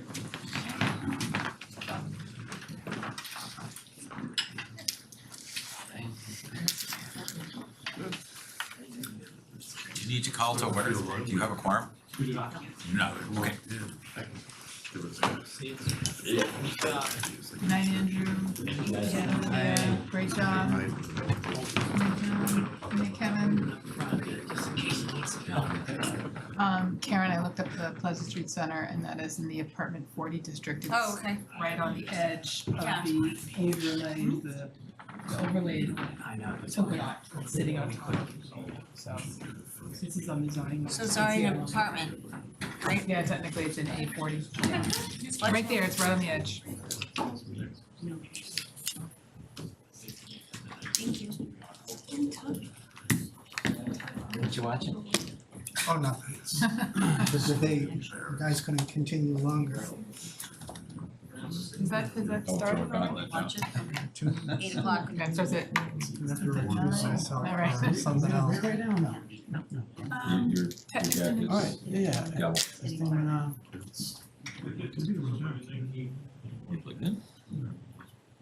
You want to get back to school, okay? You can use mine. yeah, what's next? Okay. Town forest. Yeah, next on the agenda is presentation from Town Forest Committee. Yay! Let's hear it from Town Forest Committee. Hello, everyone. Thank you very much for having us in tonight. If we could advance to the first slide, please. I'm Bill Sullivan, Blueberry Lane, and Chair of the Town Forest Commission. We can jump to the next slide. So the purpose of our coming in tonight was to talk about, really to give you an update on the status of a number of things that we've been working on, and then some things that we would like to take to town meeting for November. First is the report on the dead pine tree removal, which we've had some discussions with you all in the past, and also invasive plants. And also to discuss the town meeting request for funding to continue that work on both of those. Also to talk about a request to modify one of the general bylaws, animal control, to address public safety concerns regarding the number of off-leash dogs per handler in the town forest. So next slide, please. So that's an aerial view of a part of the town forest, and the green trees that you see are white pines, and the dead trees are red pines. So they're dying as a result of climate change, and invasive plants are widespread. Next slide. So the red pines were planted in the 1930s and were periodically harvested. They're not native to Massachusetts. So they're more northern latitudes. The result is that as the climate has warmed, it has stressed the pines, making them vulnerable to pathogens and insects and other things. So we need to remove those so that they're not a hazard to users of the town forest, and also they're a potential fire risk. Next slide. So this map shows the phases of the red pine removal that we've done to date. The yellow is the first phase, was January 2020. That's 0 and 4 areas. The phase 2 was in February of 2022, and you can see that I can't quite read those from here myself. 1, 3, and 6. Thank you. And 2. 1, 3, and 6. So that was done in February 2022. And the purple was phase 3, which is 7, 8, 9, and 10. So that's all been done, was all been carried out. What we're going to be asking for at the November town meeting is for funding to complete this work, which would be under phase 4. And that would be done next winter. This work has to be done in the winter because, to minimize the environmental impact. So the timing works out well for if town meeting approves the funding for this work to complete that in this coming winter. Next slide. So the work to date, phase 1 in 2020 was 4.5 acres, was $28,400 in town funds. Phase 2, 4.5 acres, was split between town and DCR funding, got a $10,000 grant of that $22,000. Phase 3 was 4.8 acres, cost $36,400 in November of 2022. That used ARPA funds plus another $10,000 grant from DCR. The projects were bid and managed by Reading DPW. We're very grateful for the work that they did. Chris Cole and his team. It's been really great to work with them, and these projects went really very smoothly. We're also grateful to the Scouts. We've had a couple of Eagle projects in the within the last year that has planted hundreds of trees. So if you're in the town forest and you see the mesh tubes, inside those are the saplings that were planted. And so, we want to thank Troop 702 for that. So that's the photos on the right, those mesh baskets. Next slide, please. The next issue with the invasive plants. So we've got buckthorn, Japanese knotweed, swallowwort. They're pretty firmly established in the town forest, also in the adjacent compost center. These things were primarily brought in as, for landscaping purposes, and they, as people pull them out or cut them back, they end up in the compost, and so then they can seed themselves in the town forest. So that's why we want to control these now, because this is the last best chance, right? The longer we wait, the more difficult it's going to be. So we've gotten a good start on it, and we want to continue that. Next slide. Work to date, we've had a lot of volunteers helping us with this. We've had the Scouts, town residents, and then others such as Amazon Robotics. We hired a firm, a horticultural firm for phase 1 in June 2022 at $9,500. Phase 2 in November last year was $44,000. That was all ARPA funds. Phase 3 in May of this year, $9,200. We got a $6,930 grant from DCR, and then the balance was town funds. Phase 4, August of this year, $9,800 was ARPA funds. Next slide, please. This map shows the town forest, and you can see the areas in beige. The darker the color, the greater the density of the invasives. So this shows that the invasives, as a result, that was found as part of this inventory, are pretty much along the walking trails and along the access roads, which makes sense because that's where the sunlight is. That's what the invasives need to grow. So the work that's been done to date pretty much completed all the work on the walking trails. That was the $44,000 plus some of the other work that was done. And so I want to continue that. And the next slide, please. With the next steps with the town meeting funding, we would like to get seeking funding for phase 4 of the areas 5, 12, and 13. The cost estimate is about $60,000. This should be the last major phase. We've been doing this now for a number of years, and we've made great strides, and there's still a bit more to go. We've already been notified from DCR that they will provide another $10,000 grant for this work, which would then reduce the 60 down to 50 for town funding. And phase 5 of the invasive control, cost estimate is about $100,000. That would then finish up, it's the first pass of the rest of the town forest. Now, I want to be clear to everybody that this is not just a one and done type of thing, that the first pass is the most expensive. but there will be some additional work down the road that'll be required to keep the invasives under control. Because, you know, these plants like the buckthorn, they drop their seeds, they're in the soil bank, and the little ones pop up. Now, they're also easy to pull because they're so small. So we'll do as much as we can with volunteers, but there will be some need for additional work by others. So the total that we're going to be requesting in the town meeting warrant is $150,000 for this work. Next slide. So then the summary of this for the dead trees, 13.8 acres cleared to date, cost $87,000, about $41,000 in town funds and $46,000 in ARPA and DCR. And the remaining work is the 5.1 acres. The reason why this is more expensive on a dollar per acre basis is that some of this work is in very difficult access areas, one of which is one of the most popular trails in town is the Pine Ridge Trail, which is currently closed because of the concern about the dead trees falling on people. So we'd like to, you know, finish that work in this last phase here and to reopen that trail. Invasive plants, we got about 40% done. That was in that invasive management plan. And that was a cost of $72,000 to date, $11,800 in town funds and $60,700 in ARPA and DCR.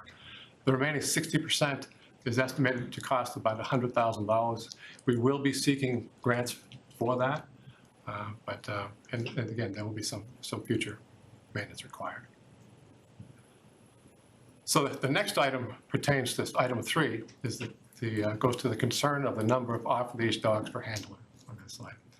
So, and I think we've talked to some of you about this in the past, and the problem persists. Continuing complaints about conflicts between commercial dog walkers with multiple off-leash dogs in the public. Currently, the bylaw as written allows dogs to be off-leash when under voice control with no limit on the number of dogs per handler. This Facebook post was really very telling from a commercial dog walker that said, I'm a dog walker there, and I bring in 8 off-leash, and they are all under voice control. There are a lot of people on the trail who are very mean and will treat you this way. I deal with it every day. Just do your own thing and ignore them. So what that tells me is that we have almost, according to this, almost daily conflicts between commercial dog walkers and the public. And, you know, resident safety concerns should not be ignored. The town forest is for everybody. You know, it's for cyclists, for cross-country skiers, for hikers, for dog walkers, for everybody. It's not, and so everyone should feel safe when they go in.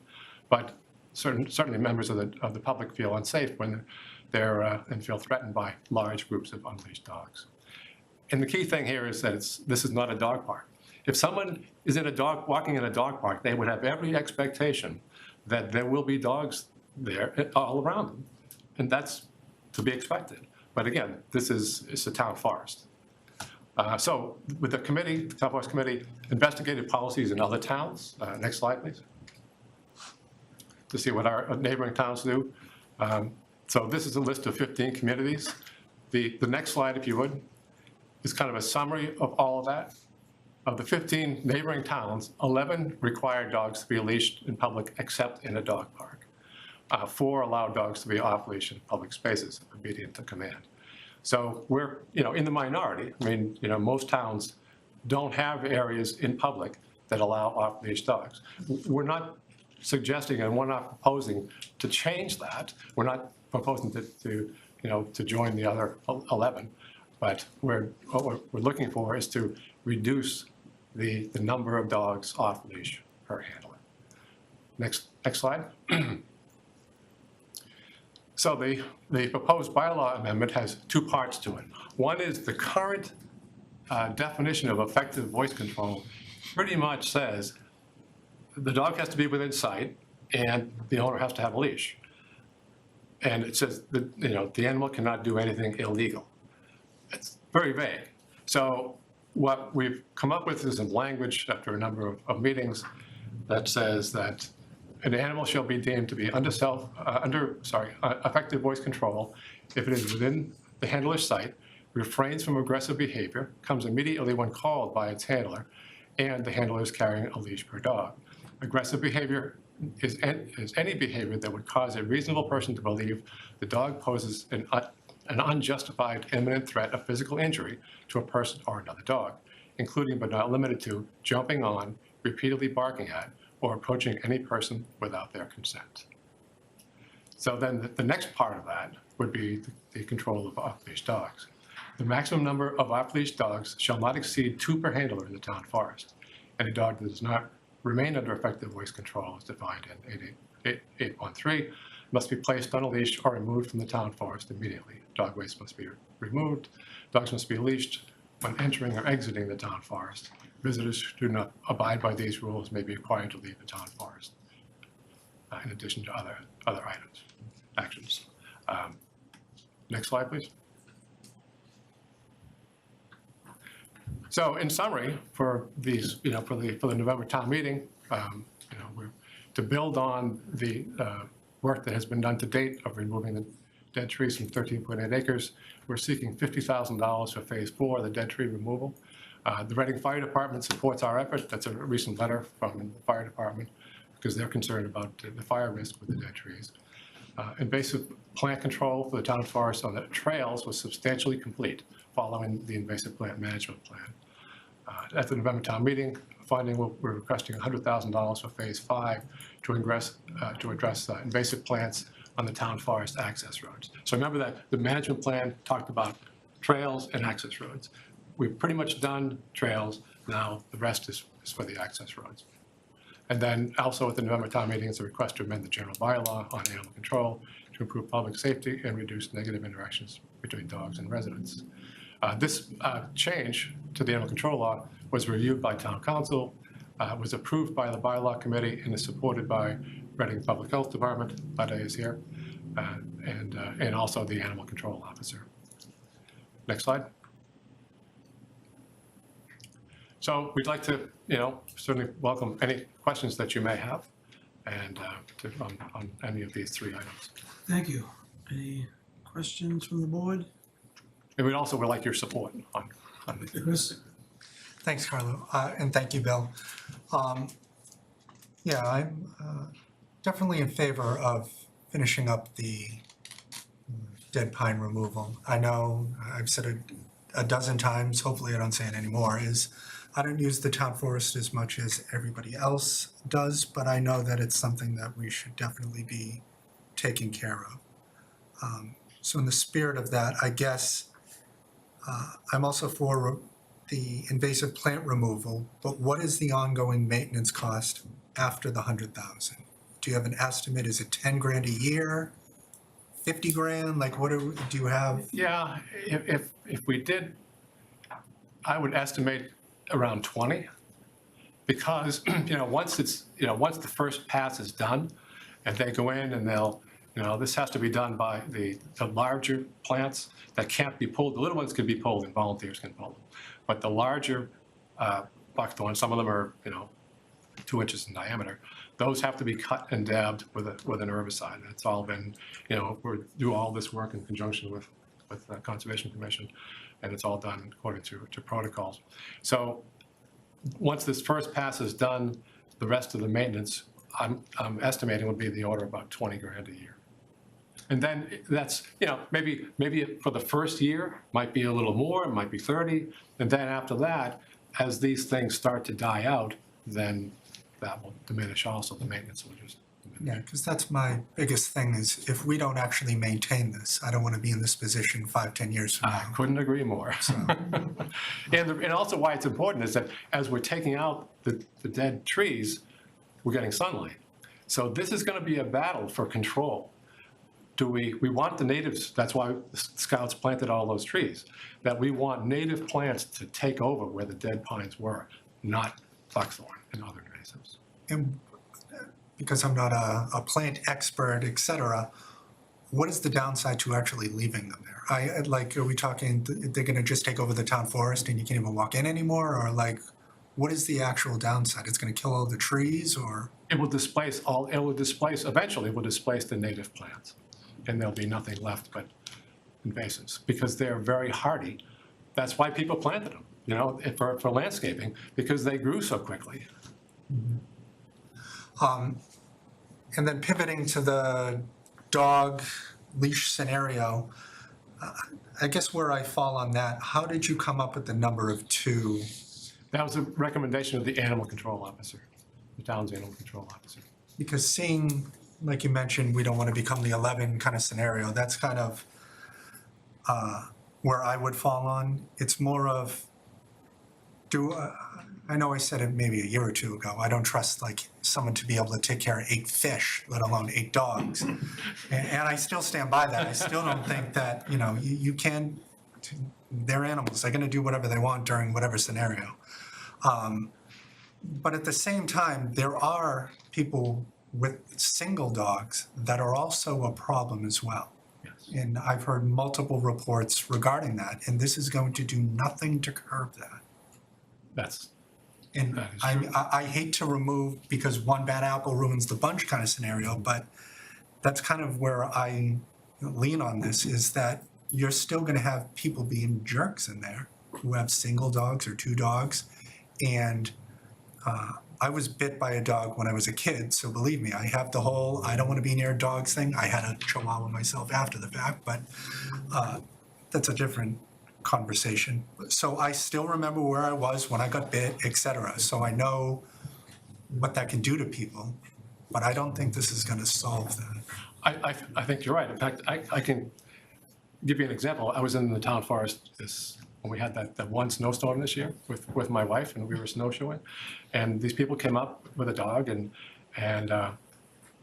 the dog started barking at my wife in a very aggressive manner, right at her feet. And I said something to the person, get your dog under control.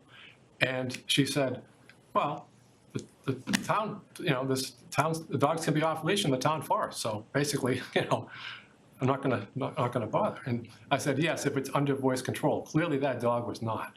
So I agree with you that it's not gonna guarantee anything. The one thing that how we got to this point was that if we can change the bylaw and cite the bylaw in a sign, so that there's an expectation when people go in, they don't view it as a dog park. If you Google the Reading Town Forest, you know what you get? It's a dog park, and it's not. So what we're trying to do is to try to, bring public awareness that it's not okay to have your dog jump on people. I mean, that has happened to, I know at least 2 people in this room. Mm-hmm. And so it's, and I know that, it just happened to one of the police officer's sons, and he told me about it. He said, it was because it can be traumatic. Mm-hmm.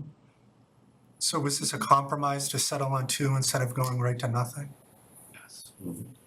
Because when police were, when the animal control officer was still under the police, they generally feel that, as you do, that having dogs off leash in a public space is not desirable. But at least this is maybe an improvement. And then this would, if this gets approved at town meeting as is, then to change it from 2 to 0 or 2 to 4, it's just a bylaw change and doesn't have to go in front of town meeting? Meaning reducing it from 2 dogs on leash to 0. Does any bylaw change have to go to town meeting? Sorry, I don't. Yes. Yes. So it still would have to anyway. Okay.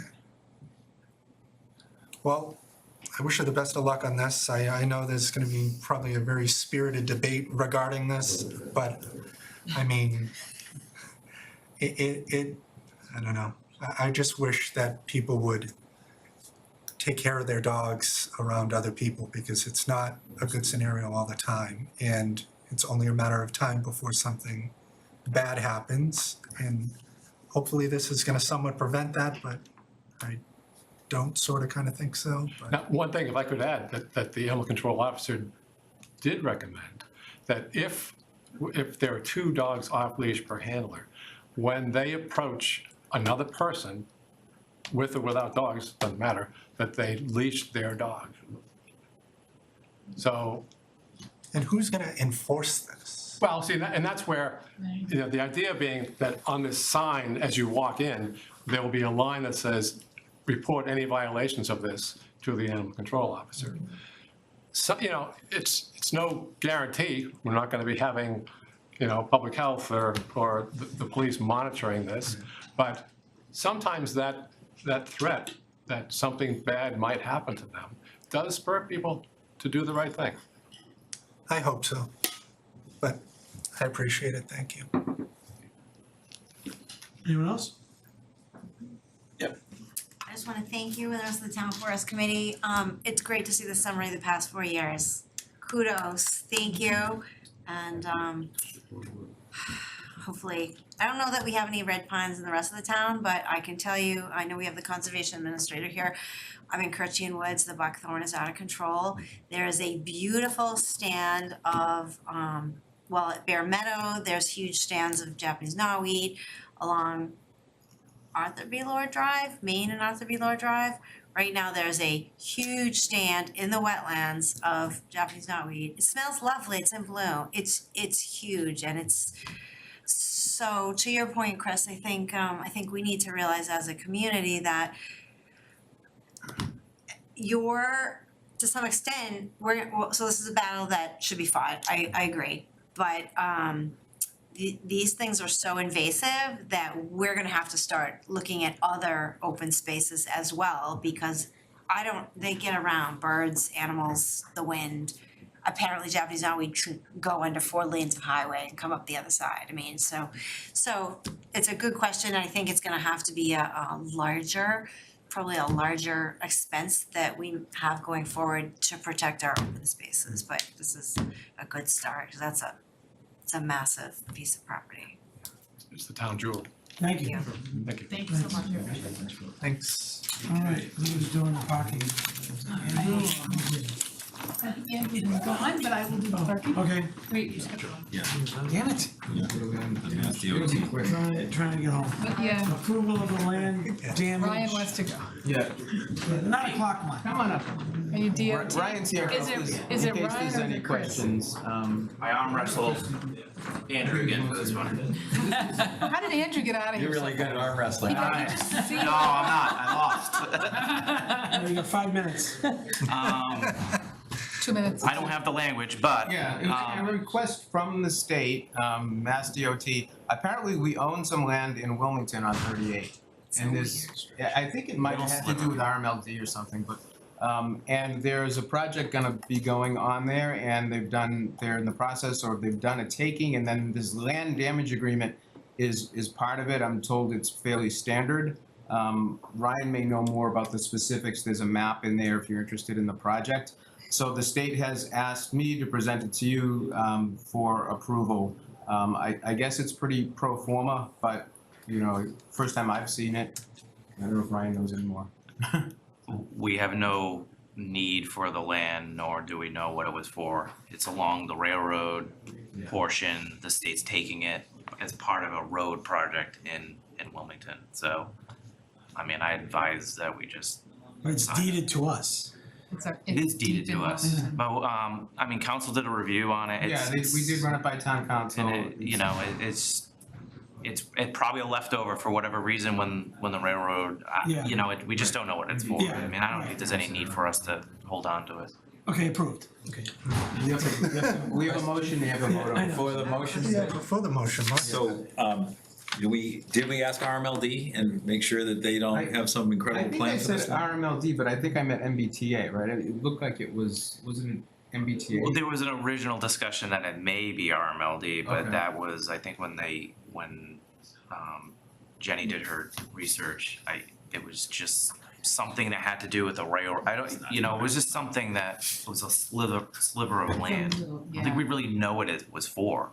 Bill Brown probably might know, but. Yeah, he would. I just wanted to make sure there's not like, oh my God, that was gonna be the site. No, and again, to MassDOT's, to their credit too, they also did some research and there's no reason, we have nothing there, no fence, nothing, so. It's not even close to the town line. Yeah, smaller than Yeah, it's this. weird. Deep in there.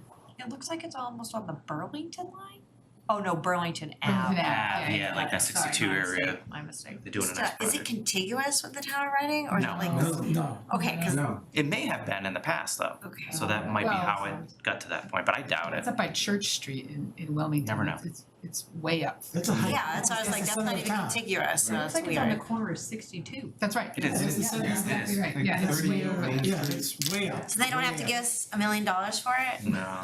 Only 2 million? It's called a friendly taking. A friendly Do we taking. have a motion? I was gonna just propose that we build pickleball courts. Come on. It's not big enough. You can fit a couple. Come on. Double decker. Move to approve the MassDOT land damages agreement relative to 435 Main Street, Wilmington, and authorize the town manager to execute said document on behalf of the town. Second. Second, thank you. Any discussion? Seeing none. All those in favor? Thank you. Someone have to sign or we're good? I can sign it on behalf of. Okay. You guys want to take a 5-minute break? Anyone? No? I wouldn't mind standing for a couple minutes, but I can do that. You can stand on your.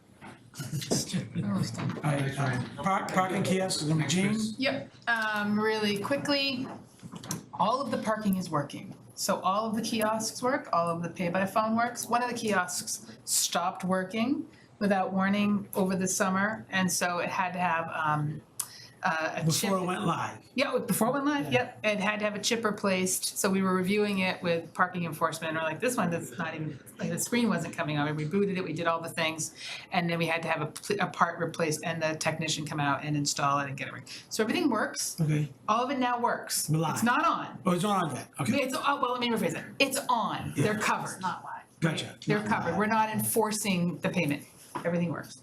So, on September 23rd, we will take the signs off the do not use signs. We will turn the signs around in the parking lot. We will take off non-conforming signs, and on September 23rd, parking enforcement will begin.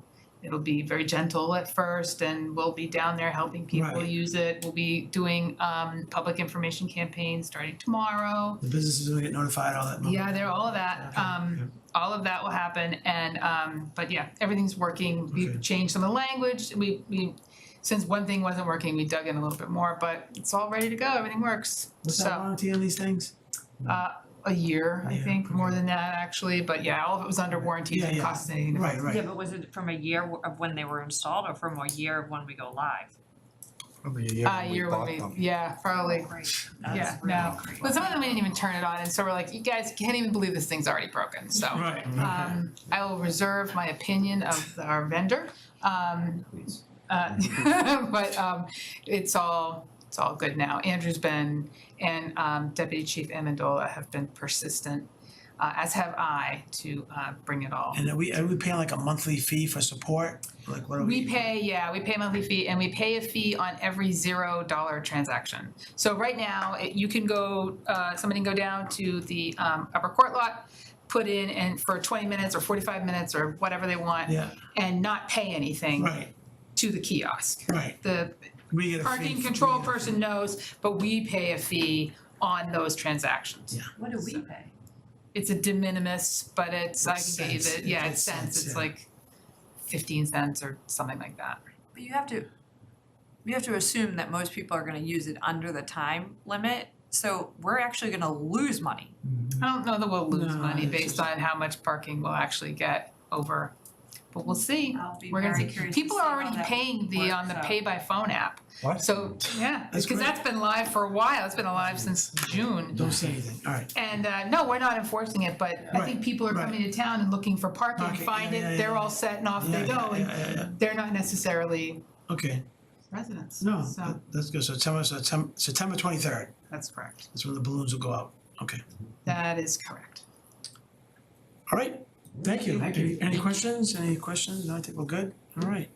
Long time coming. So next, we have appoint two associates, we have two applicants, back up. We have two members of the Recreation Committee that are associates with one full member slot. Correct. So they both sent us emails. Caitlin, is either one on Zoom right now? Yes, Laura Noonan's on. Okay, so Laura Noonan's available. So I'm guessing we have one motion, Chris, for this, right? Not two, or we have one Yeah, motion? just move to a point. Move to a point, okay. So, yeah, so we can have some, if anyone wants to discuss it, I think this is a pretty straightforward vote, but, you know, obviously if anyone wants to make any comments or do anything. Quick question, so did Recreation come to us and say, hey, can you appoint a member for us? Yes. They did, they went to town staff. They call all the time. Yep. All the time. Any other questions? Yep. More of a comment on Yeah. why I'd be voting for somebody over someone else. As I promised, I wouldn't explain myself on why I vote for people anymore, but I'll make my own exception. Got a chuckle out of Mark. No, for me, I don't know if anyone remembers the last year when it was Jackie and I on the VAS committee. I mentioned that a member was one of the best interviews that, you know, we had during that season of interviews. And I don't believe I ever said it was Kevin Lee, but it was Kevin Lee who was part of, who I felt was one of the stronger interviews back then. Obviously, I didn't interview Laura Noonan, that was Karen and Melissa this time around. But for me, I stumbled upon a random rec committee meeting because, you know, who has time to do anything in the world but stumbled upon rec committee meetings on YouTube. And it just so happens that it was John Feudo was in regarding the ARPA money that we gave for the adaptive swim program, et cetera. And he was just giving an update on that, and I believe they were talking about maybe somehow getting the money from Burbank or something like that. But anyway, he was just giving an update on that and just going over things, and mentioned that, you know, it was RPS students that were participating, et cetera. And as he was talking, I said to myself, that's not what we approved, because we approved on this board that it would be Reading residents and then perhaps sprinkle in some non-residents if the classes weren't filled, because we don't want kids to be left alone, you know what I mean, not with a full class kind of thing. So as he was explaining it, I was like, this isn't what we approved going back then. And, you know, I'm like talking to myself, reiterating this, but then Laura Noonan started speaking up regarding and just asking why it was being done this way. Why are we doing this? Why are we isolating a part of the population? Because her son, I believe, goes to school out of district and therefore is exempted from actually participating in the program that we approved that he could have been in. So just seeing the way that she was questioning things had me just thinking that I would be in the same position as her, arguing these Can I same... have a point of order? Can I talk? Yeah, go ahead. So, Actually, I the just chair, want to. we have a chair. Yeah, Hold on, Laura, Like you just said about like, my kid where he goes and he can't participate in things, I don't even know about like, I'm not even gonna comment on any of that, I don't even know, like, please don't talk about where my kids go to school or anything like that, just, none of my kids go to school in Reading. And I was just asking for purposes of people that don't go to RPS, but it had nothing to do with my kid or where he goes or what he can or cannot be a part of. So I just wanted to clarify that and. Thank you, Laura, thank you. All right. But yeah, my main point of that is essentially that just seeing the way that she stood up now is the same way that I would have stood up as well. So that's why I would be voting for her to be a full member. Any other comments? Or so okay. So it's a little bit harder to, I mean, I think VAS serves a really good purpose. And it's kind of a pre-screen, if you will, and a chance to really talk to people and meet them. So I happen to know one of these candidates and not the other. And I feel kind of it's a hard thing to do not having more information, and not just information that would come through with the emails that were sent to us, because we saw 2 emails. But I think we would be better off, even if VASC is asked to meet just briefly, even if it's for one appointment only, I think that's the process that we ought to use. I don't think that it's that. We've that been much trying to do lived. that. To get VAST to meet? Yeah. It hasn't been able to meet. So VAST met multiple times this spring. Yeah, Someone resigned as soon as we wrapped up. And that can happen with any board or committee. I think the town force also had a resignation. So the VAST doesn't meet monthly. Last year, the VAST met for one period and then never again. So I really resent the pressure being put on VAST to get together monthly, weekly, and that's the pressure that's being put on it. The VAST was put together to do the boatload of the work, which it is doing, which it does. So these folks have 9 full members. They are fortunate enough to have 3 associates. They are not in any danger. I respect any committee that is really passionate about this, and I respect the chair for putting it on and I'll just say, they're great candidates. One has a little more seniority, so I'm gonna vote for the one with more seniority, and the next opening that comes up could be like the next one. This doesn't have to be a big deal. They're serving, they're both great associates. There isn't even like a huge need for this to happen right now. yeah, that's where I got confused, and Okay. I think we all got a note from the chair of rec saying that there's no pressure to do this, which is why I was I'm not sure if surprised. everybody got But that. he's the one who advocated for us to do this. Yeah. Well, so I didn't know that, and then I got a note that says there's no Yeah. pressure, so I was confused. So I have a recommendation to move forward. We'll go in alphabetical order, and we'll have a motion, unless we want to pulse to the board first. I mean, we could do that for, I mean, Whatever. it doesn't make a difference to me. Anyone, do 2 motions, Oh, see what passes, or pulse to the board? Yeah, just oh, whatever, doesn't matter Right. either way. Yeah, because alphabetical, we'll do Kevin first, Ready? please. Move to appoint Kevin Lee to a full membership on the Recreation Committee with the term expiring June 30th, 2026. second. Second, thank you. Any discussion? None. All those in favor? 2, all those opposed?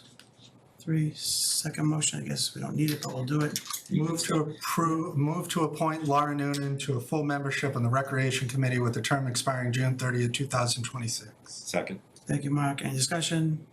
Seeing none. All those in favor? 4, all those opposed? 1, thank you. All right. Thanks, Laura. Oh, Thanks. okay. All right, next on the agenda, where are we, so I don't skip over again. Review and vote on Review town and council. vote town council exemption pursuant to something, yeah, Town council's on Zoom. okay. Hi, thank you so much for meeting with us. I provided a letter to the board that is also in the board packet explaining the rationale for the exemption. Just a very brief history here. We were asked to advise generally the town on how it could amend its charter. We provided that advice. The CRC was created, went off and started doing their work, came back and made some changes to the town council provision of the charter. We recused ourselves and didn't give any advice on the town council provision. At this point, we are being asked now to give advice on how do we adopt the package that the CRC is putting forward. We spoke with the commission and they advised that we seek approval of this board to provide that advice in the case that we may be deemed to have a financial interest in how the charter is adopted. We will continue to recuse ourselves from any discussion substantively related to the town council provision, but we firmly believe that we can provide legal guidance and advice on the entire charter without whatever minimal financial interest we would be deemed to have in that one provision. We don't believe it would taint our ability to provide guidance on how the whole charter should be amended. But because the commission has given us this advice, we are here before you tonight, respectfully requesting this exemption. I'm happy to answer any questions. Thank you. Any questions from the board? I think it's pretty simple. Chris? Thanks, Carlo. I'd just like to comment that Ivrea and Ethan have been super responsive to everything over the course of the year. They did exclude themselves from the town council section, which I think has a little tiny changes. Jesse Arnold is a lawyer or practices or some legal background, so she kind of helped us in that section. But no, Ivry and Ethan have been great as always.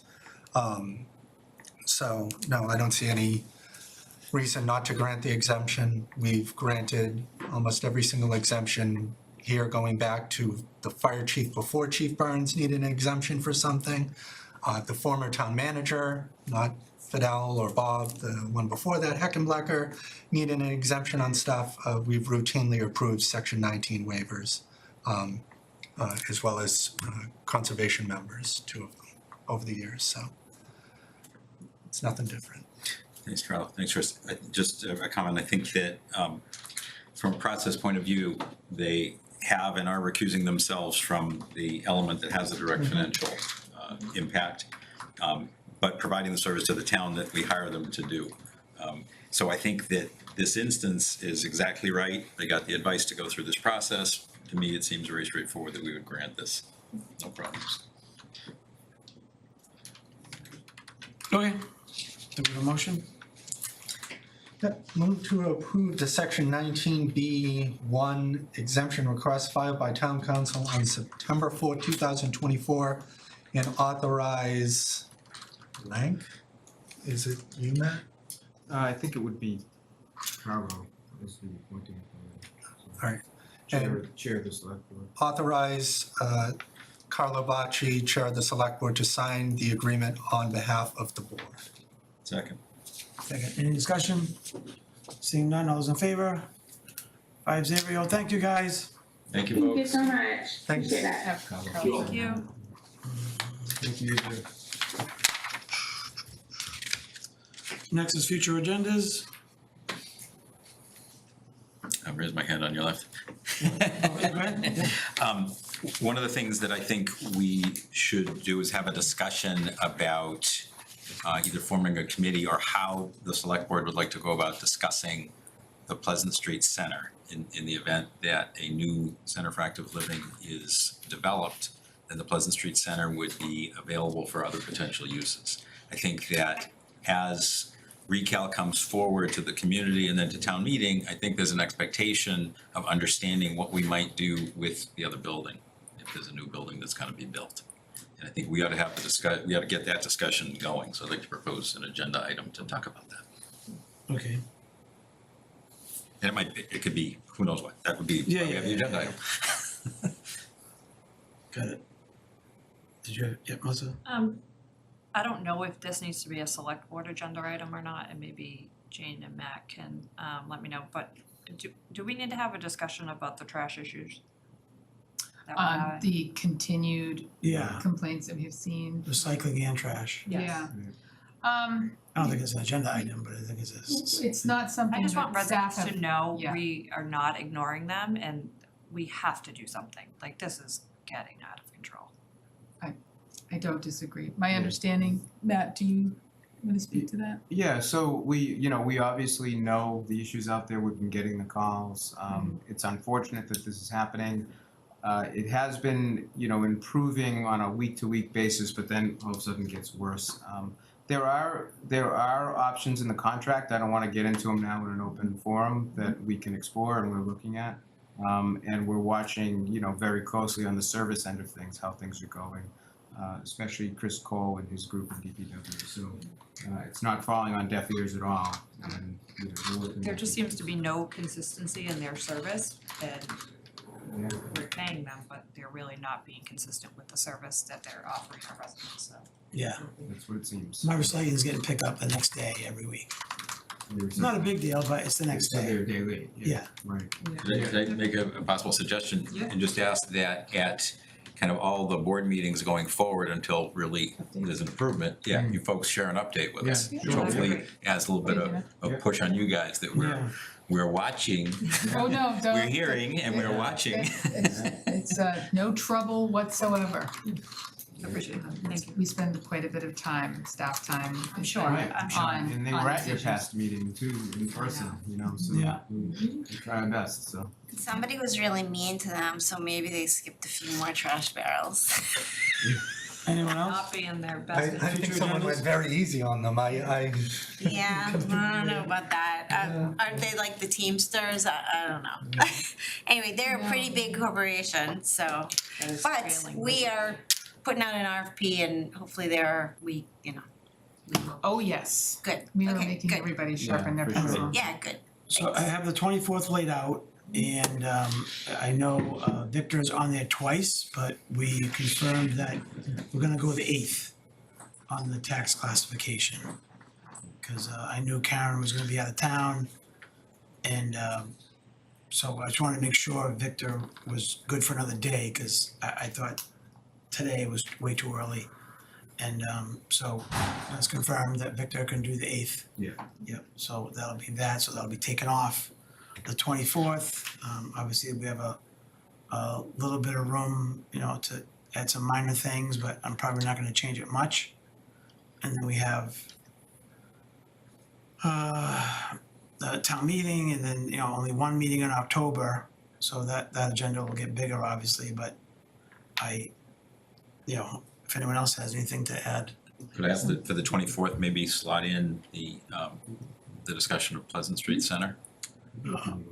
Not yet. May I? So Yeah, here's the slot it. problem. Yeah. If we don't have a discussion and then a subsequent vote, and then we decide to form a committee, you're gonna give them, Can I slot in the 8th? How about I'll host trade you for the 8th? Because right now the 8th's looking pretty light. All right, the 8th, okay. Do you have, we skipped over the, water rates discussion due to time constraints. I don't wanna let that go. Water rates or water, second meters? No, not second meters, Okay. definitely not second meters. The discussion of multi-unit potential Oh, solutions. that was the Sharon thing, yes, thank you. That was that was. You I wanna don't bring wanna this let up? it go too far, No, residents. you're right, the Right.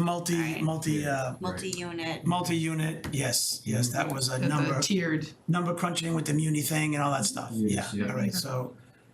Would that be an update or an agenda item? But probably an agenda I item. think we're looking for a solution from you guys. A proposal or two. Yeah, I'll see if- we'll bring in the water, folks. Yeah, I'll see if, Okay. yeah, I'll get that on soon. I'm not gonna push it off, but I'll get Thanks. that on soon. Mr. Chairman, That's a good reminder, yes. I have one item you may want to add into the list. It's not an official meeting, but you may want to post for those who are available. October 1st is the ribbon cutting for the Millette Sims and Morgan project at 4 p.m. We don't usually post for ribbon cuttings. I'm just saying, I'm just reminding you, it's a good thing. I forgot to mention No, it thank earlier. you. Wait, I'm sorry, what time? 4 p.m. Oh, I had it on for 3. It Yeah, we changed. had to move it. Yeah, we changed so that we could have better parking. Yeah, Alright, that's good. thanks for the update, but we don't, yeah, we definitely wanna post for the hearings, please. 16th for and next week, 19th. yeah, we Yes, can do that, definitely yeah. post for those two. Okay. Please, I'll be gone for one, but I'll be here for the other, so I might even attend on Zoom. But yeah, there'll be hybrid, so. Yeah, I mean, I'll be in that way. New York, but that might not be possible. Anyway, yeah, please post us for those two meetings. And are we good on future agendas for now? Obviously, other stuff will come up and Nat will relay that to us, or Jane, Yeah. in the meantime. And then I think we do have minutes, correct? I didn't see it. Nope, no minutes for you tonight. Oh, I thought it was, did I see? Approved meeting minutes, but it's not, we don't have any, right, correct? Yeah, it was on the agenda, but I didn't quite get them finished Oh. up. No worries, no worries. We're pretty caught up, aren't we? Yeah, we're pretty caught up. Yeah, Yeah, we're doing well. yeah, you did a bunch last meeting. Anything else that, no, good? Motion to adjourn. second. second, all in favor? Thanks, guys. Thank you. All right, we're up.